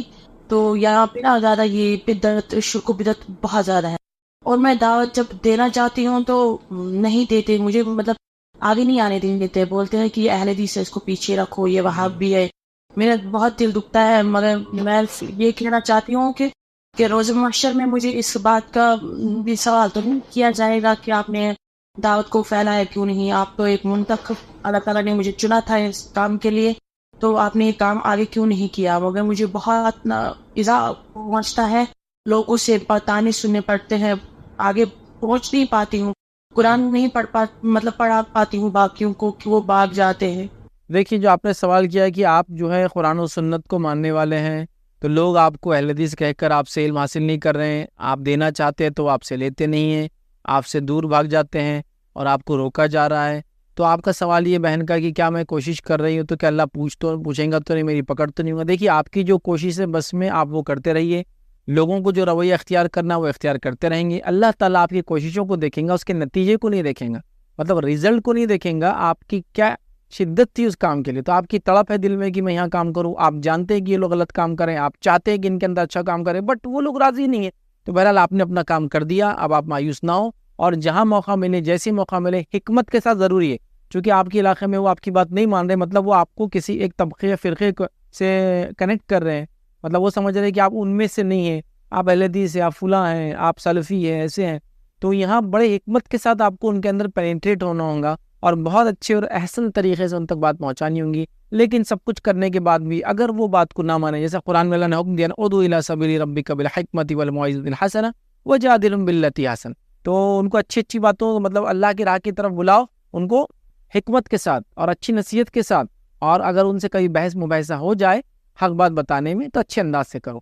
تو اگر یہ سب کرنے کے بعد بھی وہ لوگ نہ مانے تو پھر آپ چھوڑ دیں، آپ اپنا کام کر دیا، جو ان کو کرنا تھا وہ کریں گے انشاءاللہ عزیز، اللہ کے پاس آپ کی پوچھ اور پکڑ نہیں، یاد رکھیے. اسی طرح ایک بات میں یہ کہنا چاہوں گا، جو لوگ ہم سے سوال کر رہے ہیں، میں امید کرتا ہوں کہ یہ سوال جو آپ کے ہیں یہ ریکارڈ ہوتے ہیں اور مختلف پلیٹ فارمز میں جاتے ہیں، تو آپ کو اس سے کوئی مسئلہ نہیں ہوگا انشاءاللہ، چونکہ ہم لوگ بھی وائس وغیرہ آپ لوگوں کی ریکارڈ کرتے ہیں تاکہ بعد میں لوگ اس سے بینیفٹ لیں. سوال جو آپ کی شکل میں، شکلیں تو کسی کی دکھتی نہیں ماشاءاللہ، آواز آتی ہے، تو امید کرتا ہوں آپ لوگوں کو اس سے کوئی مسئلہ نہیں ہوگا انشاءاللہ. السلام علیکم ورحمۃ اللہ وبرکاتہ. وعلیکم السلام. رمضان میں جو عورتوں کو روزے چھوڑتے ہیں، اس کی وجہ سے کیا ہم ان کی قضا شوال کے مہینے میں کر سکتے ہیں، یا جو وہ شوال کے 6 دن ہوتے ہیں وہ ہم رکھ سکتے ہیں؟ دیکھیے سوال آیا کہ اگر خواتین کے روزے چھوٹ جاتے ہیں مینسس کی وجہ سے، حیض کی وجہ سے، تو جب بعد میں شوال میں روزے رکھتے ہیں تو کیا وہ 6 روزے کے بدلے رمضان کے روزے رکھیں، یا اگر رمضان کے روزے نہ رکھ سکے تو کیا شوال کی بھی نہ رکھیں؟ دیکھیے میں عائشہ فرماتی ہے کہ رمضان میں ان کے روزے چھوٹ جاتے تھے، امہات المومنین کے روزے چھوٹ جاتے تھے، اور وہ فرماتی ہے کہ اگلے سال، مطلب آنے والے سال کا رمضان قریب آ جاتا، مطلب شعبان آ جاتا، اور تب ہم ان روزوں کو مکمل کرتی. تو پتہ چلا ایک طرح سے 11 منتھس لگ جاتے ان کو، جیسا کہ رمضان میں چھوٹتے، پھر اگلا پورا رمضان سے لے کر تو شوال سے لے کر تو شعبان آ جاتا، تب وہ کہتی تب تک کچھ روزے باقی رہتے تھے. تو اس کا مطلب یہ ہوا کہ وہ لوگ بھی شوال میں روزے کسی وجہ سے نہیں رکھ پاتے تھے، لیکن یہ بات تو ہم کو پتہ ہے کہ محرم کے روزے رکھتے تھے 9-10 کا، اسی طرح ذوالحجہ کے روزے رکھتے تھے 9 کا خاص طور سے، ہے نا، تو دوسرے روزے رکھتے. تو پتہ یہ چلا کہ آپ چاہے تو یہ بھی کر سکتے کہ شوال کے اندر آپ کے قضا روزے پہلے کریں پھر شوال کے روزے رکھیں، یا آپ کو ایسا بھی کر سکتے کہ آپ شوال کے روزے پہلے رکھ لیں، کیونکہ شوال کے روزے شوال سے جڑے ہوئے 6 روزے شوال میں رکھنا ہے تو، اور باقی حالانکہ رمضان کی قضا کو تو آپ کو سال بھر ہے، جو آپ کو بیٹر لگے کرے. مطلب آپ کو لگتا ہے کہ ابھی شوال کے 6 رکھ لوں پھر اگلے مہینے میں رمضان کے رکھوں گی، یہ بھی چلیں گا. آپ یہ سوچتے ہیں کہ پہلے رمضان کے رکھ لوں پھر شوال کے 6 رکھوں گی، یہ بھی چلیں گا. یہ ڈیپینڈ ہے، لیکن آپ کے لیے رمضان کے لیے پورا 1 سال ہے، جبکہ شوال کے لیے صرف 30 دن ہوتے ہیں. اب آپ اس میں دونوں میں سے جو کرنا چاہیں، یا تو یہ بھی رکھے وہ بھی کرے، یا پہلے رمضان کے رکھے پھر شوال کے، یا تو شوال کے شوال میں رکھے رمضان کے اس کے بعد کے. لیکن اس بات کو یاد رکھے کہ آنے والے رمضان سے پہلے اس کو کر دینا ہے، جیسے کہ اگر یہ رمضان میں روزے چھوٹتے ہیں تو آنے والے شعبان تک آپ کو اس کو رکھ لینا چاہیے. السلام علیکم ورحمۃ اللہ. وعلیکم السلام ورحمۃ اللہ وبرکاتہ. جی اپنا سوال بتائیں. استاد جی میری ماں گزر گئی ہے 2017 میں، تو استاد اب مجھے جانا عمرہ پہ، بٹ پہلی بار جا رہی ہوں، میں نے اس سے پہلے کبھی نہیں کیا عمرہ، تو میں نیت یہ کر رہی ہوں کہ میں ان کے بدلے کروں گی، کیا میں ان کے بدلے کر سکتی ہوں؟ تو دیکھیے عمرہ بدل اور حج بدل، بہن کا سوال تھا کہ ان کی والدہ کے بدلے عمرہ کرنا چاہتی ہے، تو عمرہ بدل اور حج بدل کے لیے جو شخص عمرہ کر رہا ہے یا حج کر رہا ہے اس کا پہلے سے عمرہ یا حج ہونا ضروری ہے. تو اگر آپ عمرہ کرنے جا رہے ہیں کسی میت کی طرف سے تو آپ کا عمرہ پہلے سے ہوا ہونا ضروری ہے، اور اگر آپ حج کرنے جا رہے ہیں میت کی طرف سے تو آپ کا حج ہوا ہونا ضروری ہے. تو لہٰذا اگر آپ عمرے کے لیے جا رہے ہیں تو ابھی آپ کیا کریں، آپ کی والدہ کے عمرے کی نیت سے نہیں، اپنے عمرے کی نیت سے نکلے گھر سے، وہاں جا کے اپنا عمرہ مکمل کرے، اور اپنا عمرہ مکمل کرنے کے بعد پھر آپ کو دوسرا موقع ملے تو اپنی والدہ کا عمرہ کرے اس میں، لیکن آپ والدہ کی نیت سے نہ نکلے اگر آپ کا عمرہ نہیں ہوا ہے تو. لیکن اگر آپ نے پہلے عمرہ کر چکا ہے سمجھ لیجئے، تو پھر آپ کو کیا کرنا ہے، والدہ کی نیت سے جانا ہے، اور والدہ کا بھی عمرہ کرنا ہے، اور موقع ملے تو پھر اپنے عمرے بھی اور آپ اضافی کر سکتے ہیں. لیکن اگر آپ کا عمرہ نہیں ہوا، جیسا آپ نے کہا کہ پہلی بار جا رہے ہیں، تو پھر آپ اپنے عمرے کی نیت سے جائیے، پہلا عمرہ آپ اپنا کر لیجئے، اور اس کے بعد پھر جو ہے آپ حرم سے باہر چلے جاتے ہیں، حدود سے باہر چلے جاتے ہیں، پھر آنے کا موقع ملتا ہے تو پھر دوسری بار آئیے اور پھر اپنی والدہ کی نیت سے کیجیے، چونکہ آپ کے لیے عمرہ بدل کرنے کے لیے آپ کا عمرہ پہلے ہونا ضروری ہے. جی استاد میرا یہ اور ایک کوشچن ہے کہ جنت میں ہم ماں باپ کو پہچان سکتے ہیں؟ دیکھیے سوال ہے کیا جنت ماں باپ کو پہچان سکتے ہیں؟ ہاں، انسان اپنے ماں باپ کو پہچانے گا، اپنے پچھلی نسلیں گزری ہوئی ان کو پہچانے گا، جو بچے بعد میں آئیں گے ان کو پہچانے گا، سب کا تعارف ہو جائیں گے، مطلب یہ ان کے تھے، وہ ان کے بچے تھے۔ انسان تو کتنوں کو دیکھتا ہے، کبھی اپنے بچوں کو اور کبھی ان کے بچوں کو، آپ کو سب پتہ چل جائیں گے وہ کون ہے۔ بلکہ روایت میں آتا ہے جو لوگ دنیا میں ساتھ رہتے تھے وہ جنت میں بھی ساتھ رہیں گے، یاد رکھیے۔ تو لہٰذا اگر دنیا میں اپنے ماں باپ بہن بھائی کے ساتھ تھے تو جنت میں بھی انشاءاللہ ان کے ساتھ رہیں گے، تو ہاں بالکل پہچانیں گے، بلکہ ان کے ساتھ رہیں گے، یاد رکھیے۔ استاد مایا جس حالت میں سپنے میں آتی ہے کیا وہ اسی حالت میں حقیقت میں ہوتی بھی ہے؟ سوال آیا کہ خواب میں جو ہے سپنے میں اپنی ماں کو یا اپنے میت کو کوئی دیکھ رہا ہے اور اس میں اچھی حالت میں دیکھ رہا ہے یا بری، تو کیا واقعی میں ان کی حالت اچھی بری ہوتی ہے؟ واللہ عالم، یہ ہم کو نہیں پتا۔ ایک بات آپ یاد رکھ لیجئے، جو خواب دیکھ کے آپ ڈر جاتے ہیں وہ شیطان کی طرف سے ہیں۔ تو یہ بھی ہو سکتا ہے کہ خواب میں شیطان آ کے آپ کی امی کے بارے میں برے وسوسے ڈالے، ان کو تکلیف ہو رہی ہے، ان کو عذاب ہو رہا ہے، ان کو یہ ہو رہا ہے۔ بالکل مت مانیے، بالکل نہیں۔ ہاں، کوئی خواب دیکھ کر آپ خوش ہوتے ہیں تو وہ رحمان کی طرف سے، اللہ کی طرف سے، تو لہٰذا خواب میں میت کی جس حالت میں آتی ہے ضروری نہیں کہ آخرت میں اس کا وہی حشر ہوگا یا جنت میں ہو رہا ہے۔ کبھی کبھار شیطان ہم کو ورغلانے، بہکانے، ڈپریس کرنے، پریشان کرنے، سٹریس کرنے کے لیے کیا کرتا ہے، خوابوں میں آ کے کچھ بھی چیزیں بتاتا ہے۔ تو بالکل بھی اس پہ اعتماد مت کیجیے۔ اگر کوئی برا خواب آیا کروٹ بدل کے سو جائیے، اس پہ بالکل دھیان مت دیجیے، یاد رکھیے۔ کوئی اچھا خواب آیا تو اللہ کا شکر ادا کیجیے۔ تو خواب میں جیسا آپ میت کو دیکھتے ویسا اس کے ساتھ ہونا بالکل ضروری نہیں ہے، یاد رکھیے۔